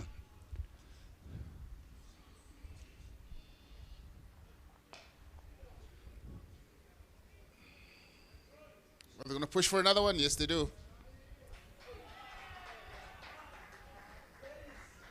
Well, that goes to the third umpire. Goes to the third umpire. Good throw, good fielding. Let's have a look. Third umpire, let's have a look. Some work. He was safely home. Looks like he was just in. Let's have a look at that in a slow motion.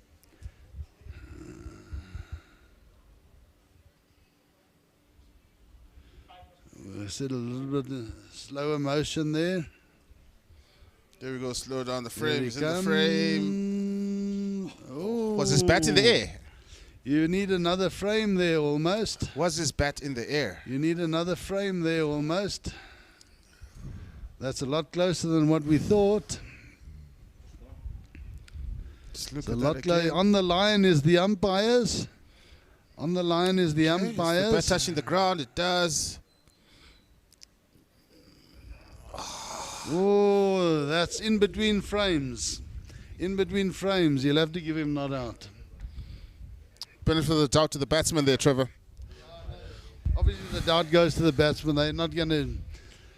If there was another frame there, we might have seen something else. But yeah, I don't think the third umpire can really give that. Just trying to see if his bat is on the ground. Or is it aerial? Going frame by frame. Great visuals we have here. Absolutely. Thanks to TV2, Quinton. Doing a great job for us. There we see. It just shows how close it is in the hands.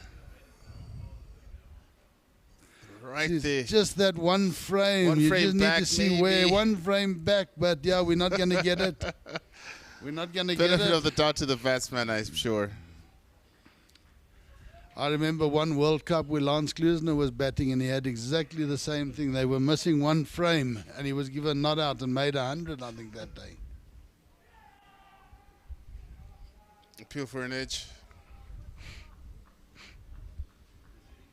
JJ looking at the bottom of his bat.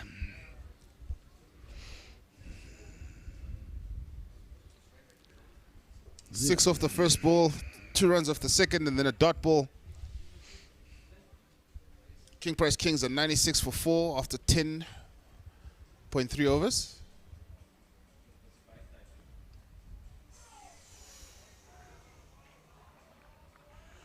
And that also was close, looking at Carl's reaction.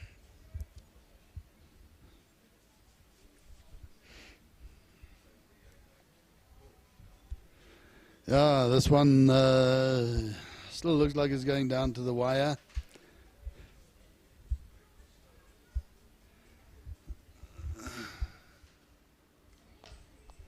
Big hit.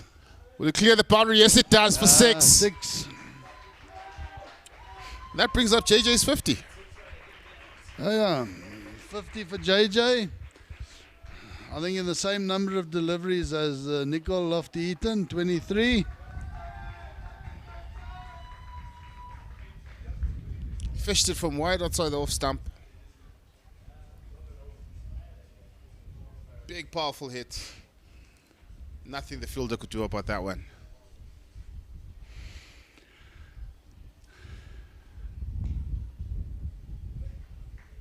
Followed up by a single. Some sensible cricket there. JJ going to keep the strike.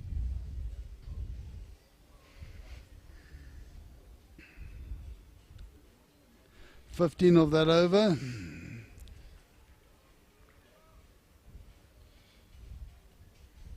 103 runs for 4 after 11 overs for the King Price Kings. Chasing that total of 211, so they need 212 to win this. The problem is that at 9 overs, that is the score that BA Blasting has. So they're still basically 2 overs behind. Yeah. But they're going well. JJ is still there, and JJ can have one big over which can correct that. Nicole Lofty-Eaton going to bowl out now.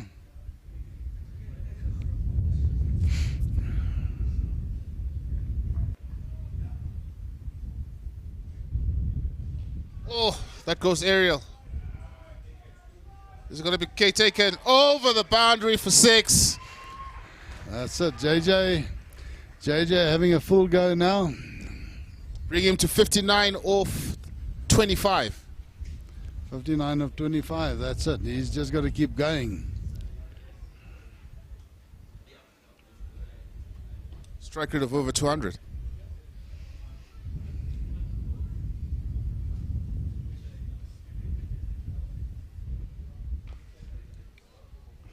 Big swing for that one. Nicole with a quicker, flatter delivery, played out to deep long on just for the 1 run. Now Nicholas Scholes, the new batsman, yet to face a delivery. He's already been in a partnership of about 12 runs, 13, 14, 18, 20 runs with JJ Smith, and he hasn't faced the ball yet.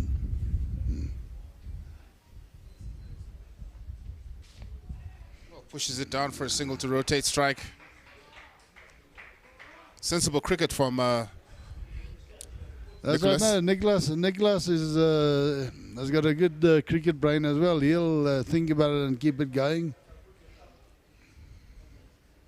Trying to bring some sanity into the innings. Yeah. And we got Nelson on the board. And we don't stay there for long.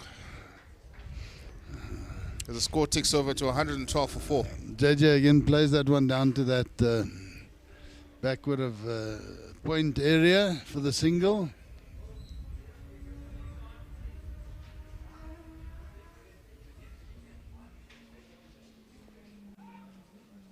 And that's no run.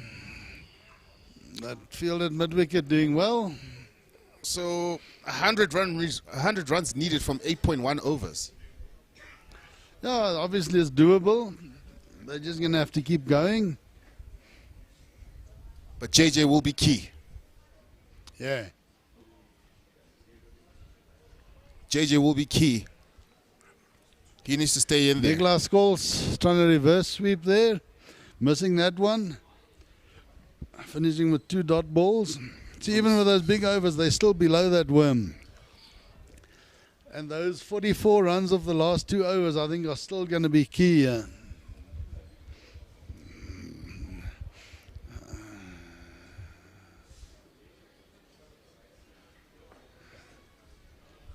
They're well above them in the 11th and the 12th over. In terms of the runs gotten. Probably 2 runs per over more. And Look at that strike rate. Look at that strike rate from JJ. Oh yeah, JJ striking at over 200.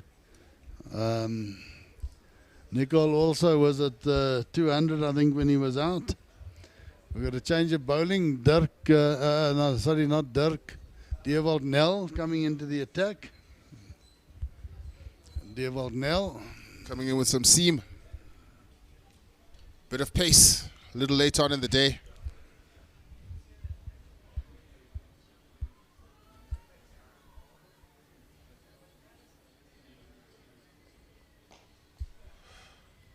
Driven.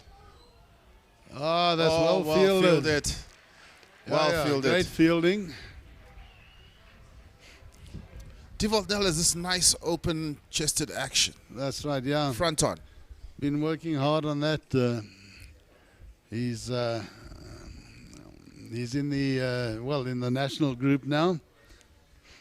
He was in the academy group before that, and he's done a lot of work, hard work. And he's now got into the national group, played against Uganda.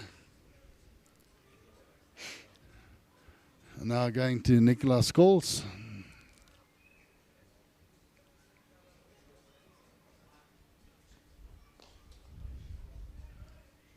Fuller delivery flicked off. And I think that's what we'll be trying to do, bowling it full. Not giving the batsman any length to work with. Definitely trying to keep it full there. Chop spacing around behind us here. Even a more can't share one space, it looks like. Here comes Dewald to JJ.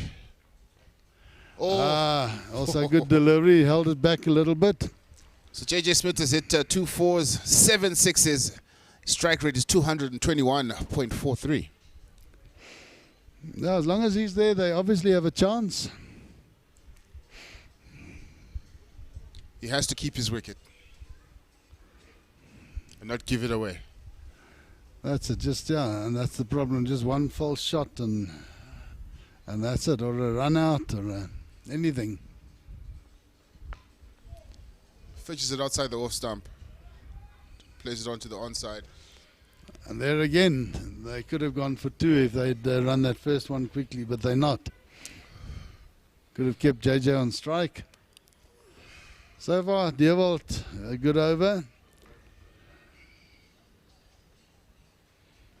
3 runs from it and a dot ball.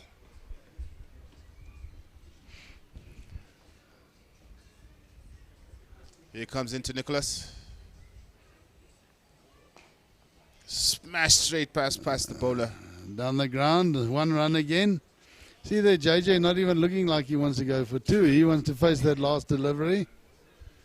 So it's 4 runs so far, 5 deliveries. He'll be looking to finish this over well.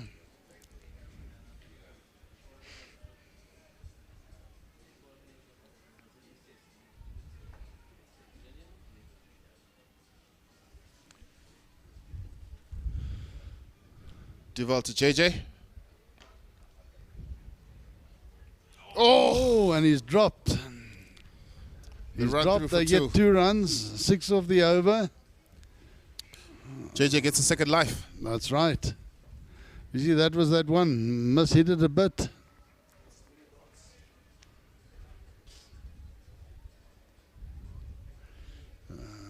Looks like it was a no ball and a free hit.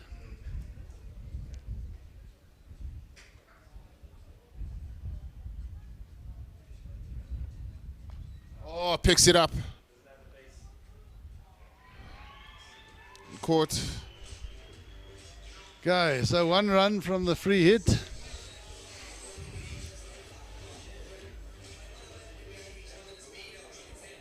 sure they would have loved 6. No, they would have. Okay, so after 13 overs, King Price Kings 120 for 4. JJ Smith on 66 off 32. See what those dot deliveries have done there. His strike rate dropped to just about 200 now. Nicholas Scholes 3 from 5. We see there just stepping over. The mark.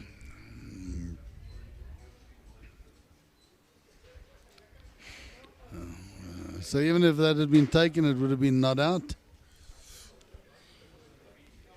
I really do wonder, though, Trevor, that if King Price Kings had batted first, been in this position at 120 for 4 after 13, I really do think they would have backed themselves. Yeah, no, obviously. Still be in this. Obviously. Oh, they are still in it with JJ there.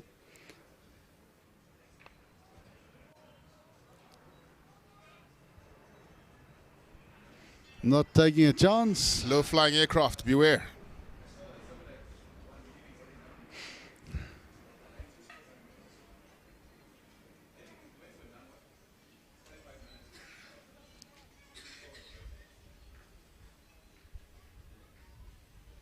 Is that Burnsley coming back into the attack?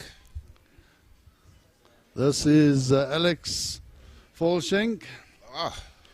Alex Volshenk, one of the junior players in the side, under 19 players. Oh, wicket to wicket. Wicket to wicket. Full delivery.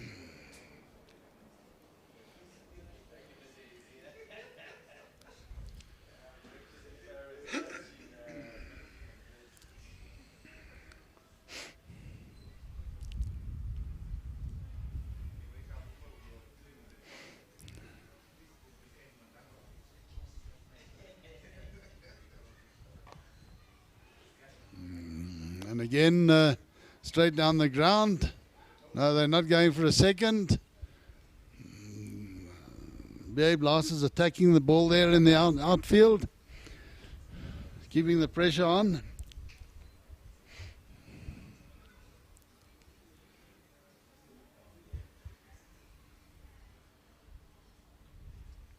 Oh, full outside. Oh, and they missed out there. Nicholas Scholes missed out on that one.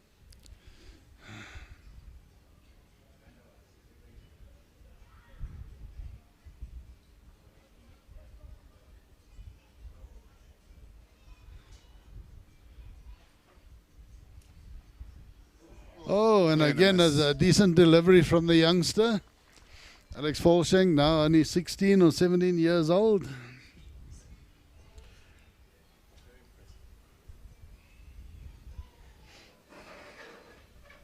Three singles and 2 dot balls so far from young Alex. Oh, And again, right in the block hole. What a great over at this stage of the game. 3 runs. It's like gold. Absolutely. Let's watch that again. Starts to come forward, realizes it's full, barely digs it out. Oh, yeah, no, that was a great over under pressure from a young man. Also been earmarked for bigger things in the future. It's 123 for 4 after 14 overs from the King Price Kings. And a change in commentary with Amor coming in to form a partnership with Trevor. Thank you, CK. KC. KC. I'll be rehearsing this thing the whole time. Amor. KC. Well, it's the cricket. The cricket is happening to me. Yeah, we can see everyone's excited. I'm too excited. This game can still go anyway. Oh, definitely. 6 overs to go. Yeah, 6 overs to go. It's still anyone's game here. Chops can get his $10. Or KC can get his $10 here. 80, they still need over 80, 87, 88, is it? 88 to win. Yes, definitely. Of 6 overs. 88 of 6 overs, still a big ask. And now Ruben Trumpelman coming back into the attack. It looks like the plan might be that Ruben bowls out from this end. We'll see how it goes. And this is their chance. Ruben bowled some loose balls earlier and got taken to the boundary. Yeah, I think those were warm-up deliveries. His last couple of the over were a bit quicker. 12, he went for 12 of that over. Well, Nicholas needs to get a single here and get off strike. Give the strike to JJ. He's in. It's not. It's JJ on strike. Don't believe the caption at the bottom. Oh, good ball. Yeah, well bowled. Yeah. That came at him like a bullet. No, look, obviously the adrenaline will be working now. Adrenaline at this stage, you normally find that fast bowlers will bowl a couple of yards quicker. The adrenaline is pumping. And Ruben is naturally very competitive as well. He is, definitely. Yeah, you can see the fire burning in his eyes if you actually get to speak to him. He's always looking for something, and you can just see it. He's a really competitive guy.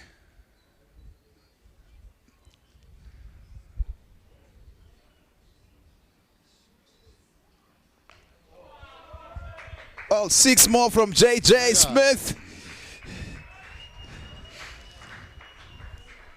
No, takes him to 72 runs. Yeah, JJ is 72. Is it 72? 74? 74 runs just from 36 balls. Are we looking at 100 here? Well, look, yeah, it's not about hundreds, it's about the team winning. So he's got to do what he's got to do for his team to win.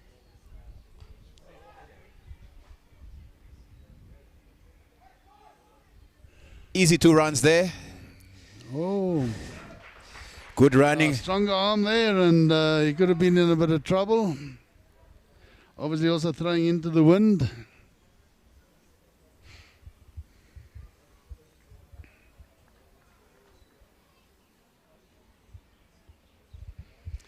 Ruben will be looking to go full here.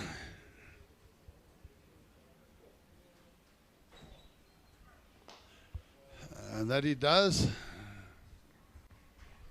Full and wide.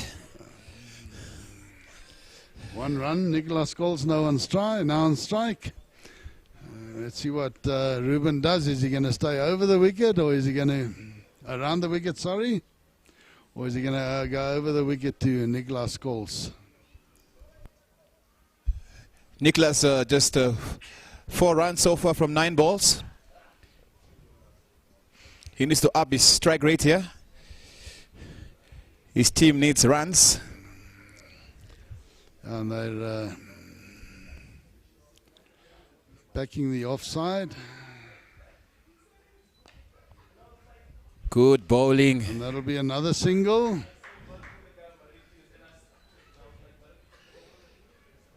Well, they wouldn't mind the singles this time of the game. Just 1 more ball from this over. Trevor, 6 for 4 here will do for the Kings. Yeah, obviously a 6 or 4 would always do.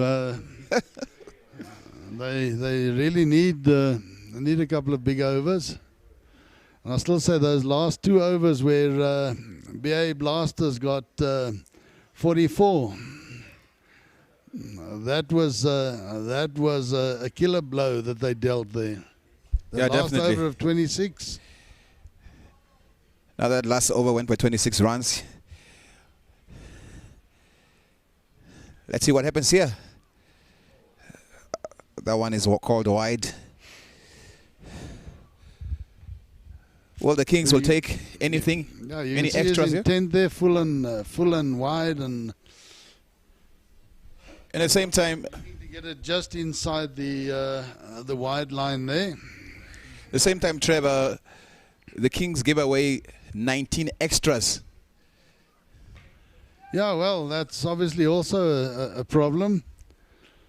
But that was the pressure that was put on them. And that's because, BA Blasters were looking to score off every ball. And I still think that is where King Price Kings, if they fall short here, that's going to be one of the reasons. You see, they're still below that worm. Well, they're getting a bit up, getting closer to the worm now. They've basically got to get there within the next 2 overs. And then they've got to score 45 from the last 2. And that's going to be a big ask. Well, someone needs to step up here. Yeah. They at least should look at scoring at least 15 runs or more per over. Because also the final over, deaf overs, a lot of yokers are being bowled. It's not easy to score them for boundaries. Obviously, if you miss your yorker, then it can be hit. Wide. That's a wide, but a good piece of wicket keeping it down to 1 run for the wide.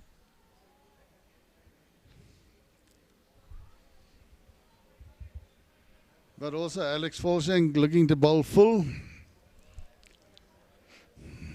Looking to bowl yorkers.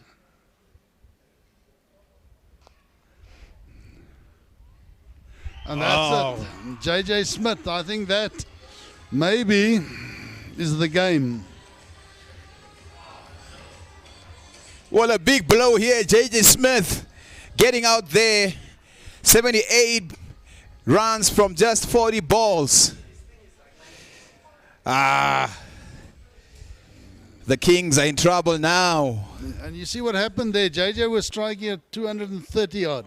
And that strike rate has just dropped off in the last couple of overs. Is now down to below the 200. And I think he just felt a little bit of pressure and he had to go. A great bit of bowling, a great catch, and well batted JJ Smith. Well, the pressure comes, as you can see, Nicholas has only scored 5 runs from 10 balls, putting all the pressure on JJ Smith there, and he had to go for it. Yeah, look, I think Nicholas just wanted to bat there with JJ and sort of help him and guide him and try and give all the bowling to JJ to face. Obviously, Alex Volshank came back well there, wide, and then the next ball, very full. JJ trying to get under it, caught out on the long on boundary. So, yeah, JJ was always going to have pressure and he was always going to go for it. If he carried on hitting it well, then he was going to win the game. If he hit one slightly, then that's the risk he takes. It looks like Hendrik van der Walt has come out, but it's still Nicholas Scholes facing. Hendrik, great fielding again. And that is really where BA Blasting have put the pressure on. They haven't given them any 2s there. Good fielding. And now they have to rethink here. Hendrik van der Walt, he can also bat, but whether he has that power that JJ Smith or someone like JP Kotso or Lawrence Hako have, we don't know, but let's have a look and see what he can do. He's definitely a top order batsman normally. And that's the wonderful thing about these franchise games. Coming in at number 7 and he normally bats in the top 3-4. Oh, good bowling. Yeah, definitely. You can see he's been practicing bowling at the death, bowling yorkers. It's not easy to come in and just start hitting yorkers for 4s and 6s. Not at all. Unless you're MS Dhoni. Well, even he needs a couple of deliveries before he does.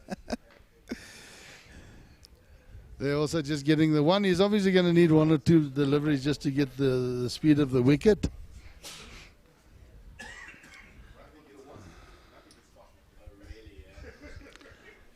So 15.4 overs, 138 for 5. Unless Nicholas Scholes can start striking them, I think the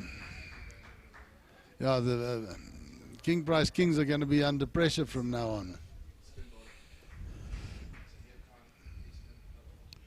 Well, they have to find ways to, if they can't get boundaries, to get at least some 2s here and there.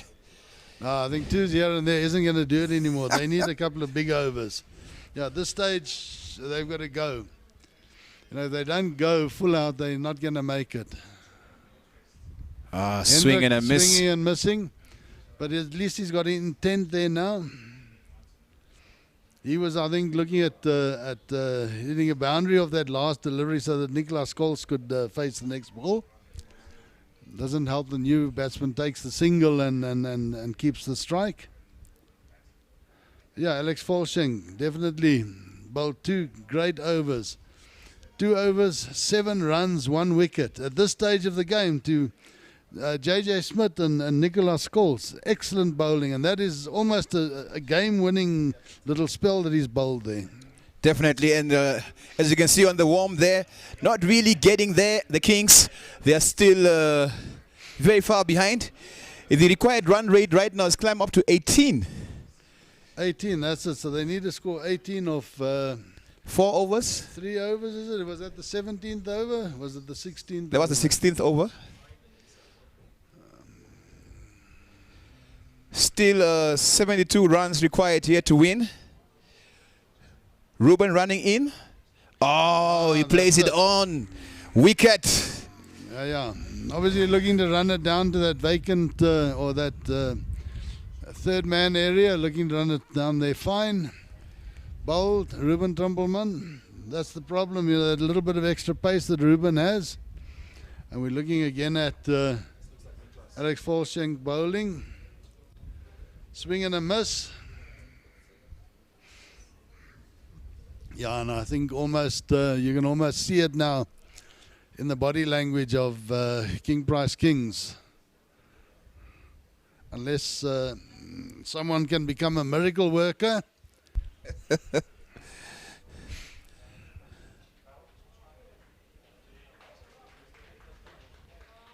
Playing it onto his off stump. That was actually a great idea, just the execution which didn't work. 139 for 6. 16 overs and 1 ball bowled so far. Well, it's about time. I think maybe Chop should go put on his King Prize outfit and go on there and score some sixes for them. Otherwise, he has to pay his debt. Well, Chops was telling us he's going to join the Veterans Cricket League after this week. The over 40s. I don't want to give away your age, Chops, but yeah, no, he needs to join the team. We need a ball boy there. We need someone to carry the water and the bags for us. So Chops is going to be doing that for the team. Well, that's wonderful. There's always a space in any team for anyone. As long as everyone in the team has a cap like Chops has, then I'll be happy.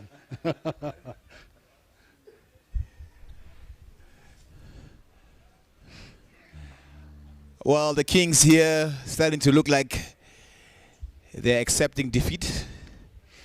Oh, look, they'll obviously carry on trying and hope to hit a few big ones. But it's very difficult coming in now at this stage and just hitting sixes.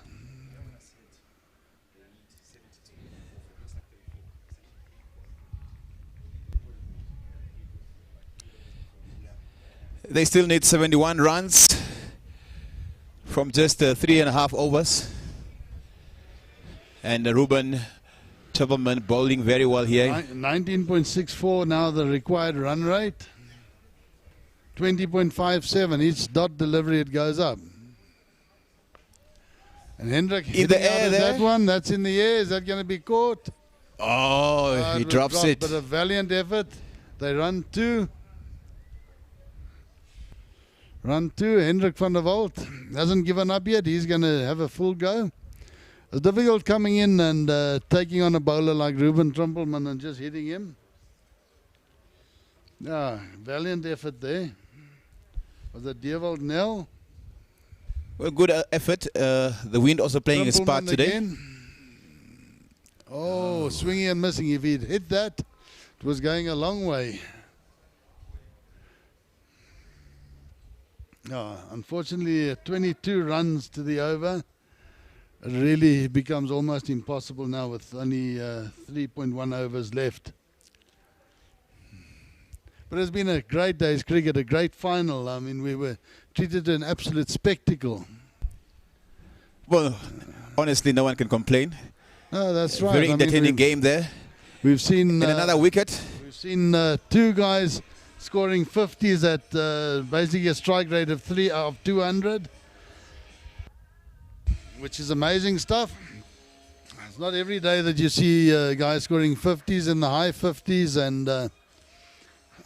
and getting a strike rate of 200.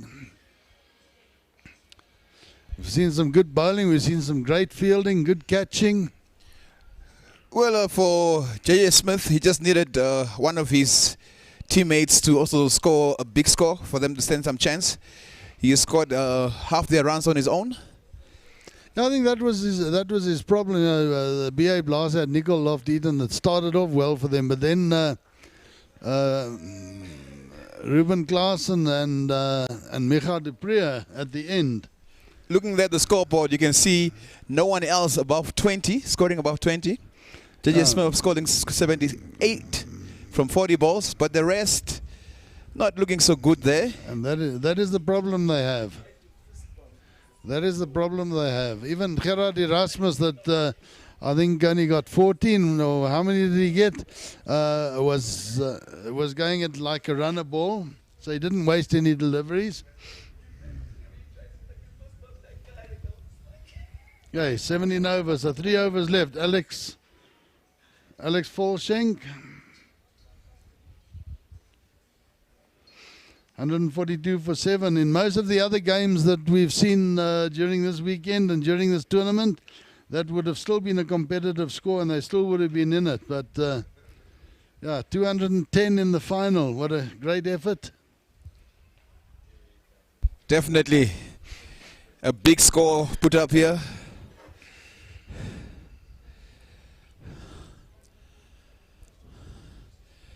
Well, Richelieu Franchise cricket, it has been a lot of fun, a lot of great cricket over the past month. Oh, Clint! Alex picks up another wicket.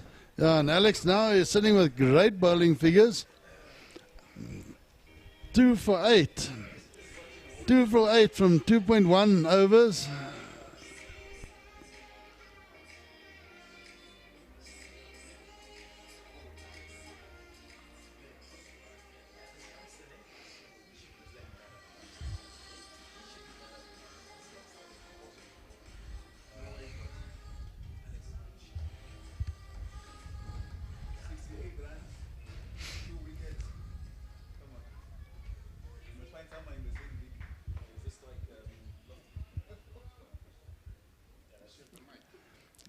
Guys, the game's not over yet. Let's wait with our man of the match predictions.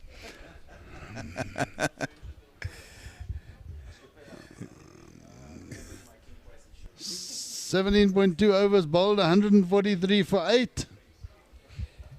Well, if they'd been chasing 160, which was sort of like a decent score yesterday, they still definitely would have been very much in it. But today, that looks a little bit beyond them. 25.88, the required run rate.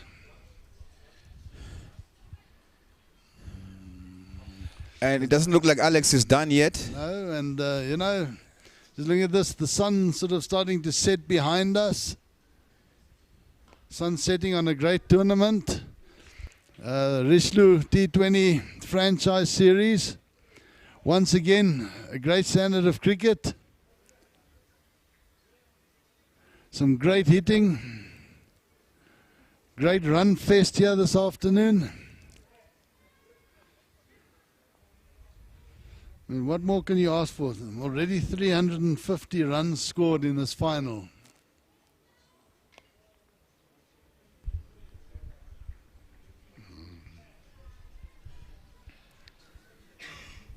Well, great bowling here by Alex. Just a few singles and a wicket. Oh, 9 for 2.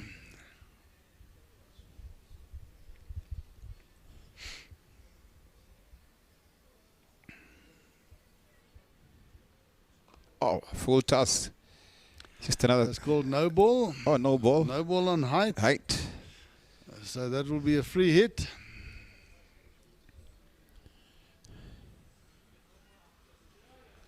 Obviously that will bring the required run rate down slightly, as the no ball doesn't count as a bowled.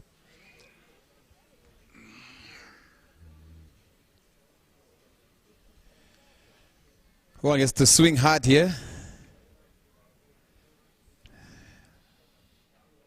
Oh, well bowled. Yeah, Alex Forsing really showing maturity above his age. The spell that he's bowled here. At 16 years of age, to bowl this spell in the final of the Richelieu Franchise tournament. Again, well pitched up.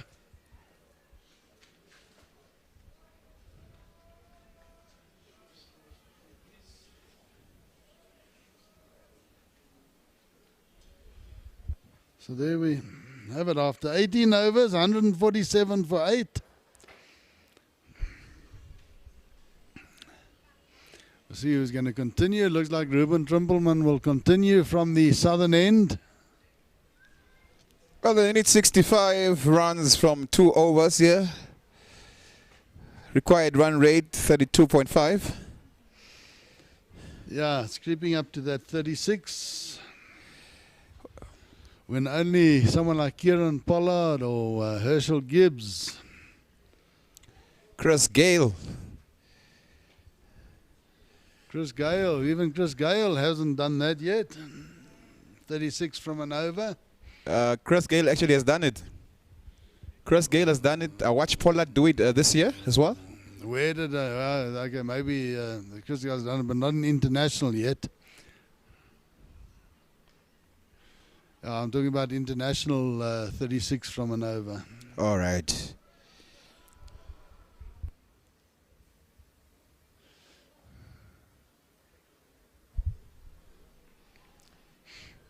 Not easy to hit sixes. No, you've got to hit all 6 perfectly. And no bowler's just going to give it to you.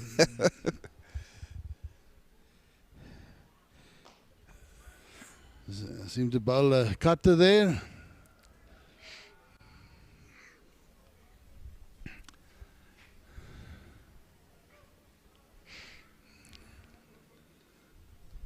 Ruben bowling his last over. A dot and a single there.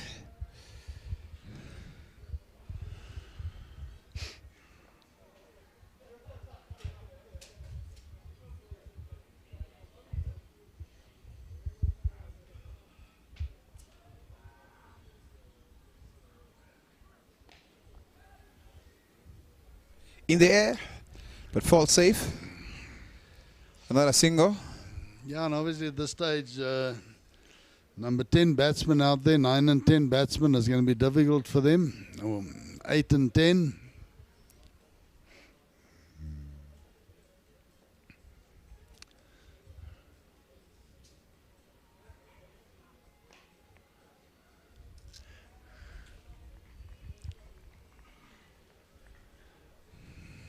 Just trying to play this game out here. No, it's obviously difficult now, keeping concentration. Obviously, BA blasting, don't want to do anything funny and give away any silly runs. King Price Kings also don't want to get bowled all out in their 20 overs, so they're going to try and stay there. So, you know, those are the things they should have been doing earlier, taking singles off every ball. And if it was 20 singles they didn't take that they should have, that would have put the score now on 170, which would have still been behind, but it would have at least taken some of the pressure off.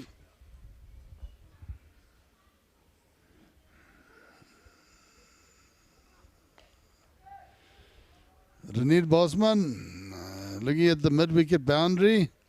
Oh, that's going to be close. No, throw was not straight. If that throw had been on target, it could have been close. Obviously also throwing into the wind. Just 5 balls from the 19th over. The sixth ball will show now, 2 runs. So 150 on the board.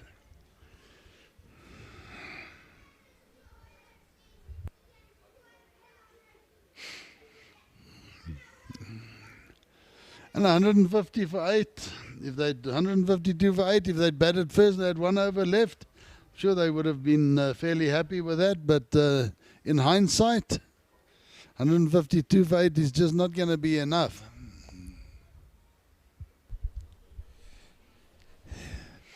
And it's fitting that Alex Volschenk is bowling this last over.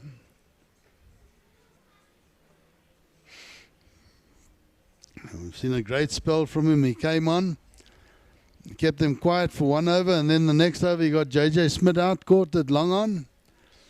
And since then his side has really been in control. JJ was still keeping King Price Kings in the game.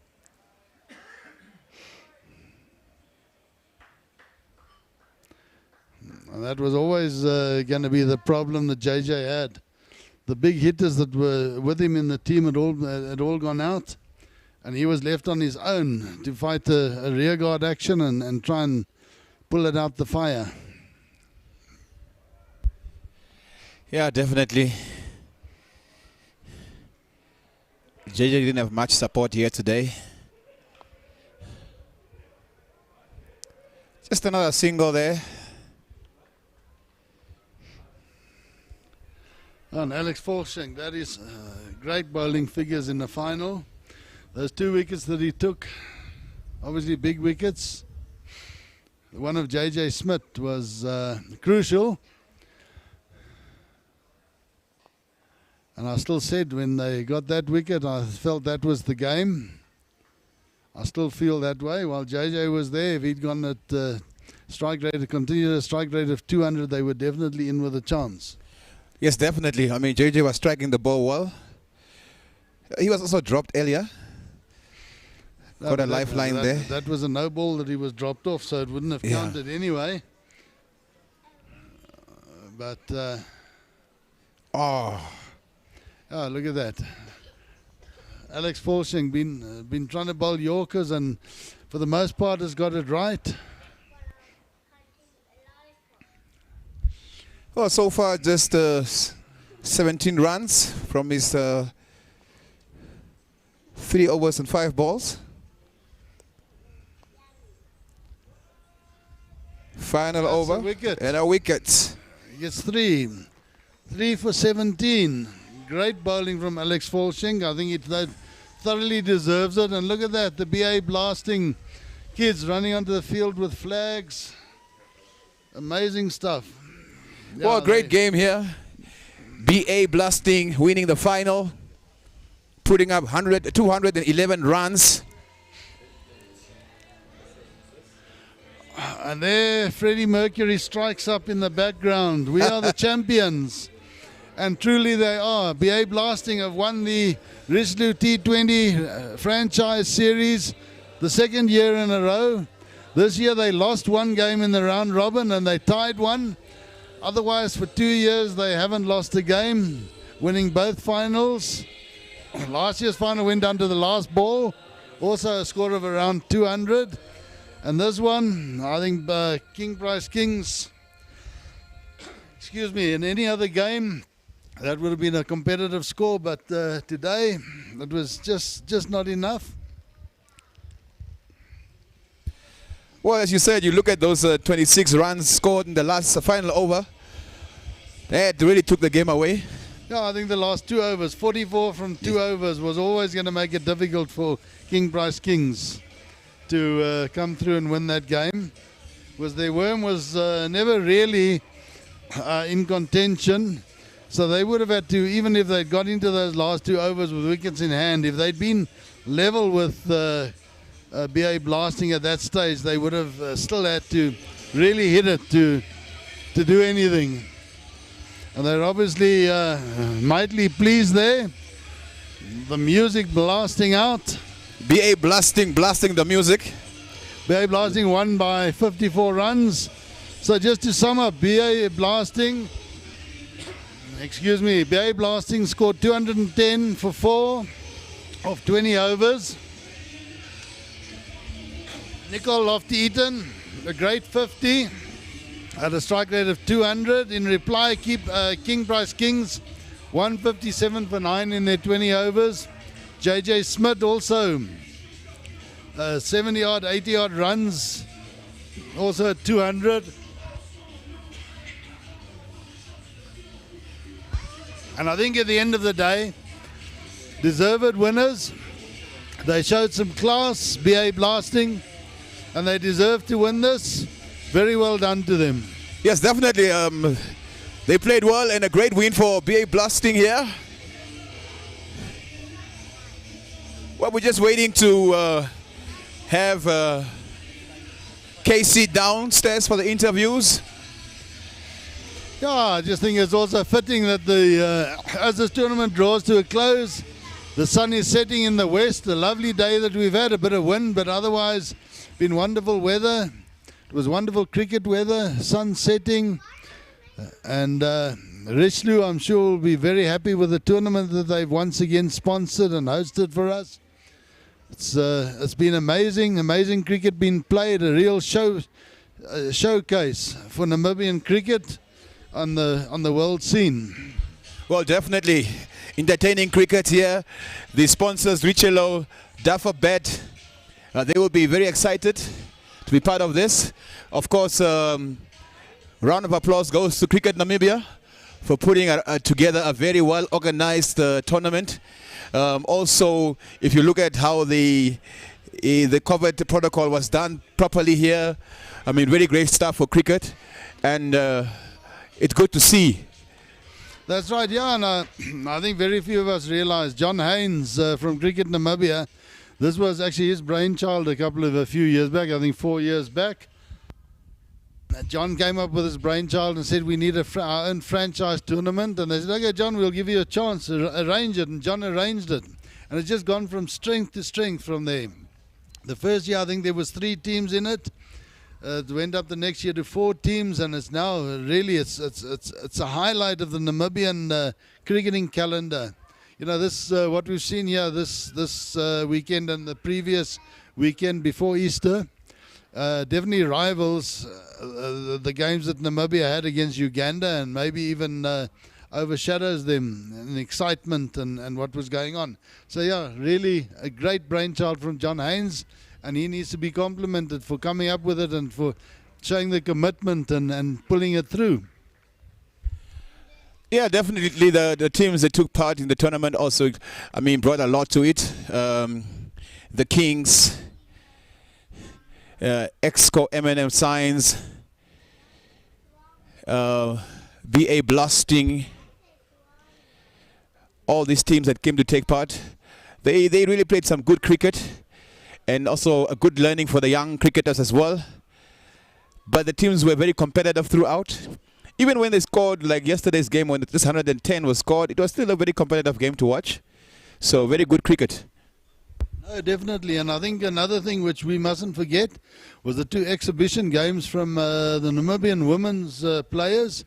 We saw some excellent talent, some young talent there. I'm most excited about what I saw there, and I think there's great things in the future of Namibian women's cricket if that I saw today and yesterday is anything to go by. Well, definitely. A lot of talent there by the ladies.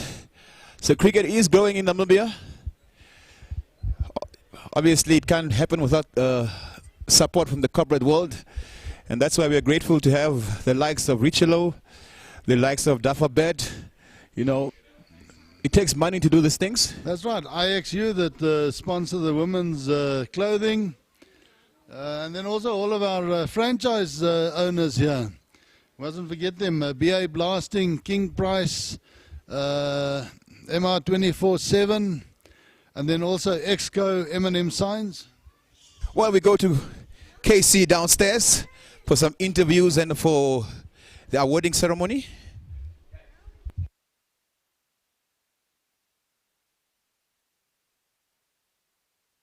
Blasting versus King Price Kings. And we saw BA Blasting managing to come through with a victory and remain the reigning champions, the Kings of Swing, winning by 54 runs. Well, it's time for some prize giving now, and with me is Giovanni Tripodi. He's from Richelieu, and we're going to be handing out some awards today. We're going to start off with the curator, Wynand Low. Wynand. Absolutely, he has made sure that that pitch played on beautifully. He's done some hard work. Congratulations to Wynand.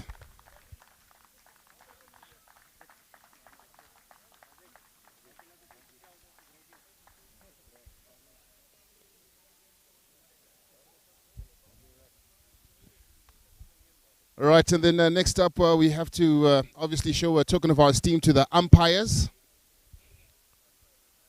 If the umpires can please come to the fore. Marius Low and Esau Haynes, as well as Mr. Schumacher. There we go.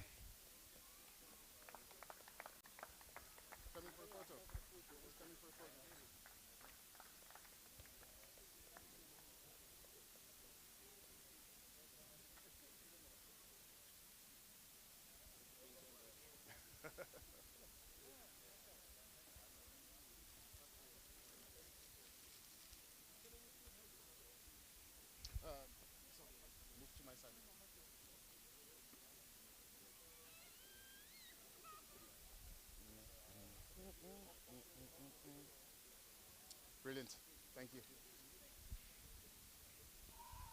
Next up, we're going to give over some prizes to our scorers who've been keeping score for us throughout this tournament. Can the scorers come to the fore? Ah, there we go. Lovely.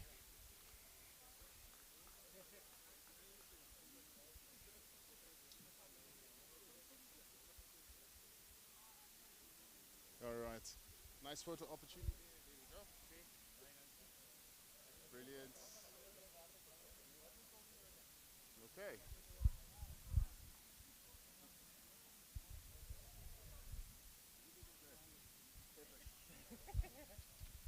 Now we move swiftly on to present one of the big awards that we're going to present today, especially for the final. We saw this young gentleman playing a very fine innings and also taking some wickets. I'm talking about none other than the man of the match, Nicole Lofter-Eaton.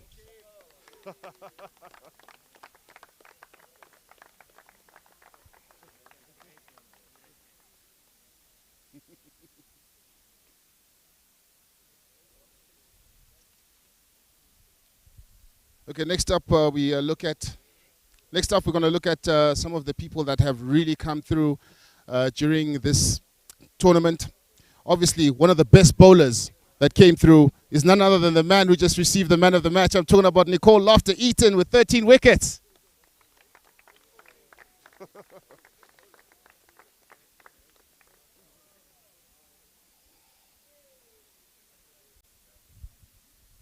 And now we have to celebrate one of the people that has been a statesman for the game. I'm talking about none other than Craig Williams with 311 runs with an average of 44.42.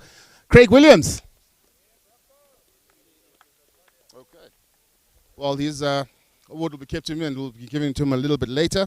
And then one of the all-rounders again who comes up, I'm talking about none other than Nicole Lofter-Eaton with 288 runs plus 13 wickets. Cleaning up the awards here.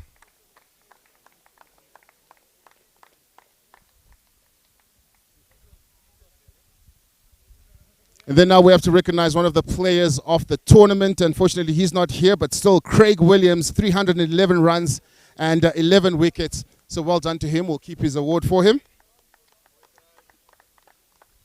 Now, in fourth place in this tournament, we had MR247 Emergency Services. And no one's here to collect the award for them. In third place, we had Exco M&M Science.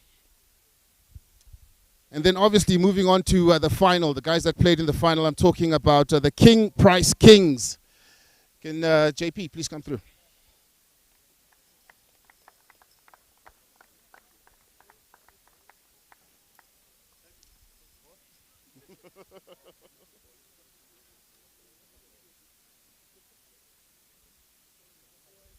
JP, a bit of a chat.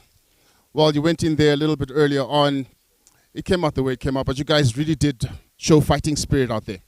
Yeah, they completely outplayed us today. They're a brilliant side led by Gerard Erasmus. We just came short. Maybe one or two things, if it went our way, we could have maybe made it. But we're happy with the performance. We're a young side. If you can retain most of the side next year, we're in with a good chance. I'm very happy with the guys, chuffed with the under-19, so I'm a proud captain today. All right, well played. All right. And now it's time for us to award the winners of this tournament, the Kings of Swing of the Richelieu 2020 franchise tournament. I'm talking about none other than BA Blasting.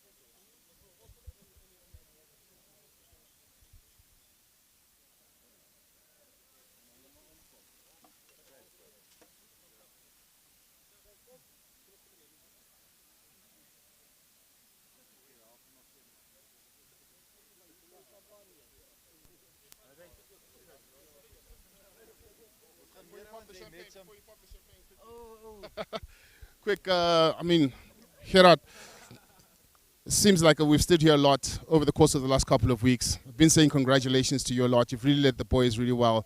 You finally retained the Kings of Swing. You are the champions again for 2021. Tell us a bit about this tournament and how you feel about it.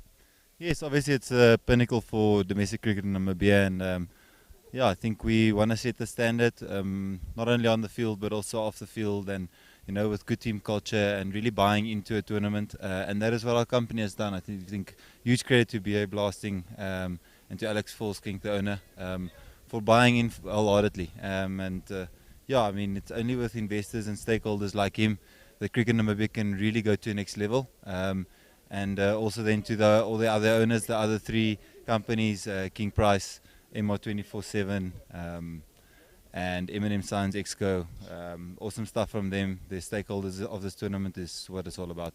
Absolutely. Now, Gerard, you've been obviously on a high the last couple of weeks. So now how do you keep the lads grounded? Because obviously we've got the World Cup to look forward to, and we've got to focus and go out there and make a good showing.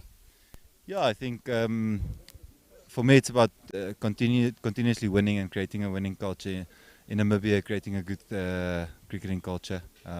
That's very important for us leading up to October.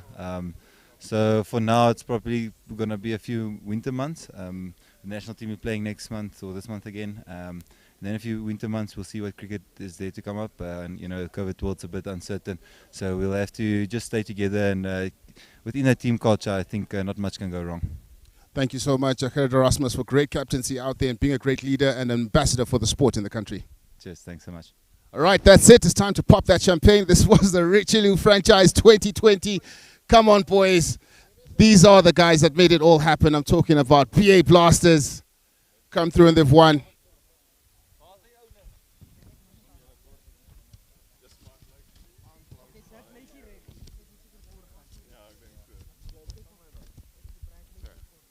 I'm going to take a picture with you guys.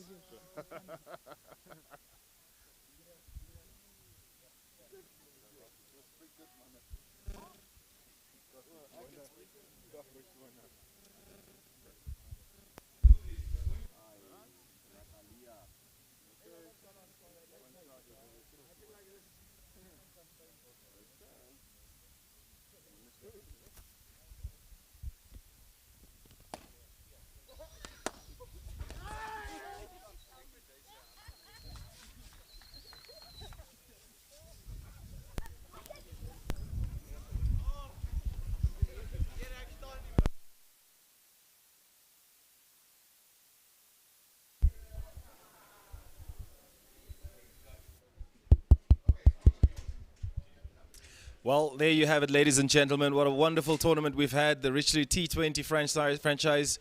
Big thank you once again to Richelieu to Alphabet in India for allowing our friends in India to stream Namibian cricket live. And a big thank you once again to Cricket Namibia for organizing this wonderful tournament for us. Congratulations once again to BA Blasting, and also another big special thank you to Tv2Namibia who have allowed this production to go through to fruition. I will see you in the week as we've got more cricketing action coming your way. We've got a special group of South Africans coming to take on Namibia's Eagles, and more cricketing action coming through in the month of April and in May. From the commentary box, from Chops, it's until next time.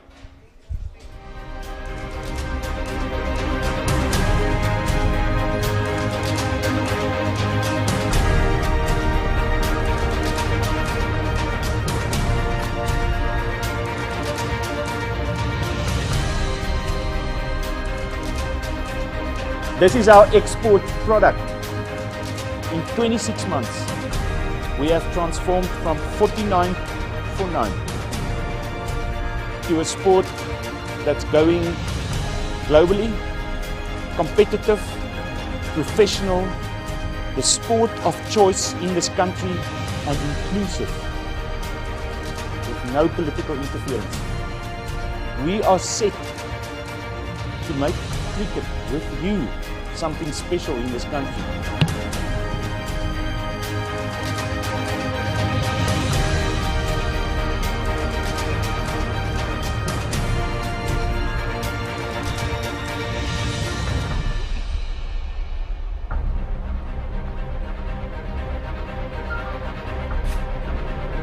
We have an incredible team, a story that has never been told, history in the making.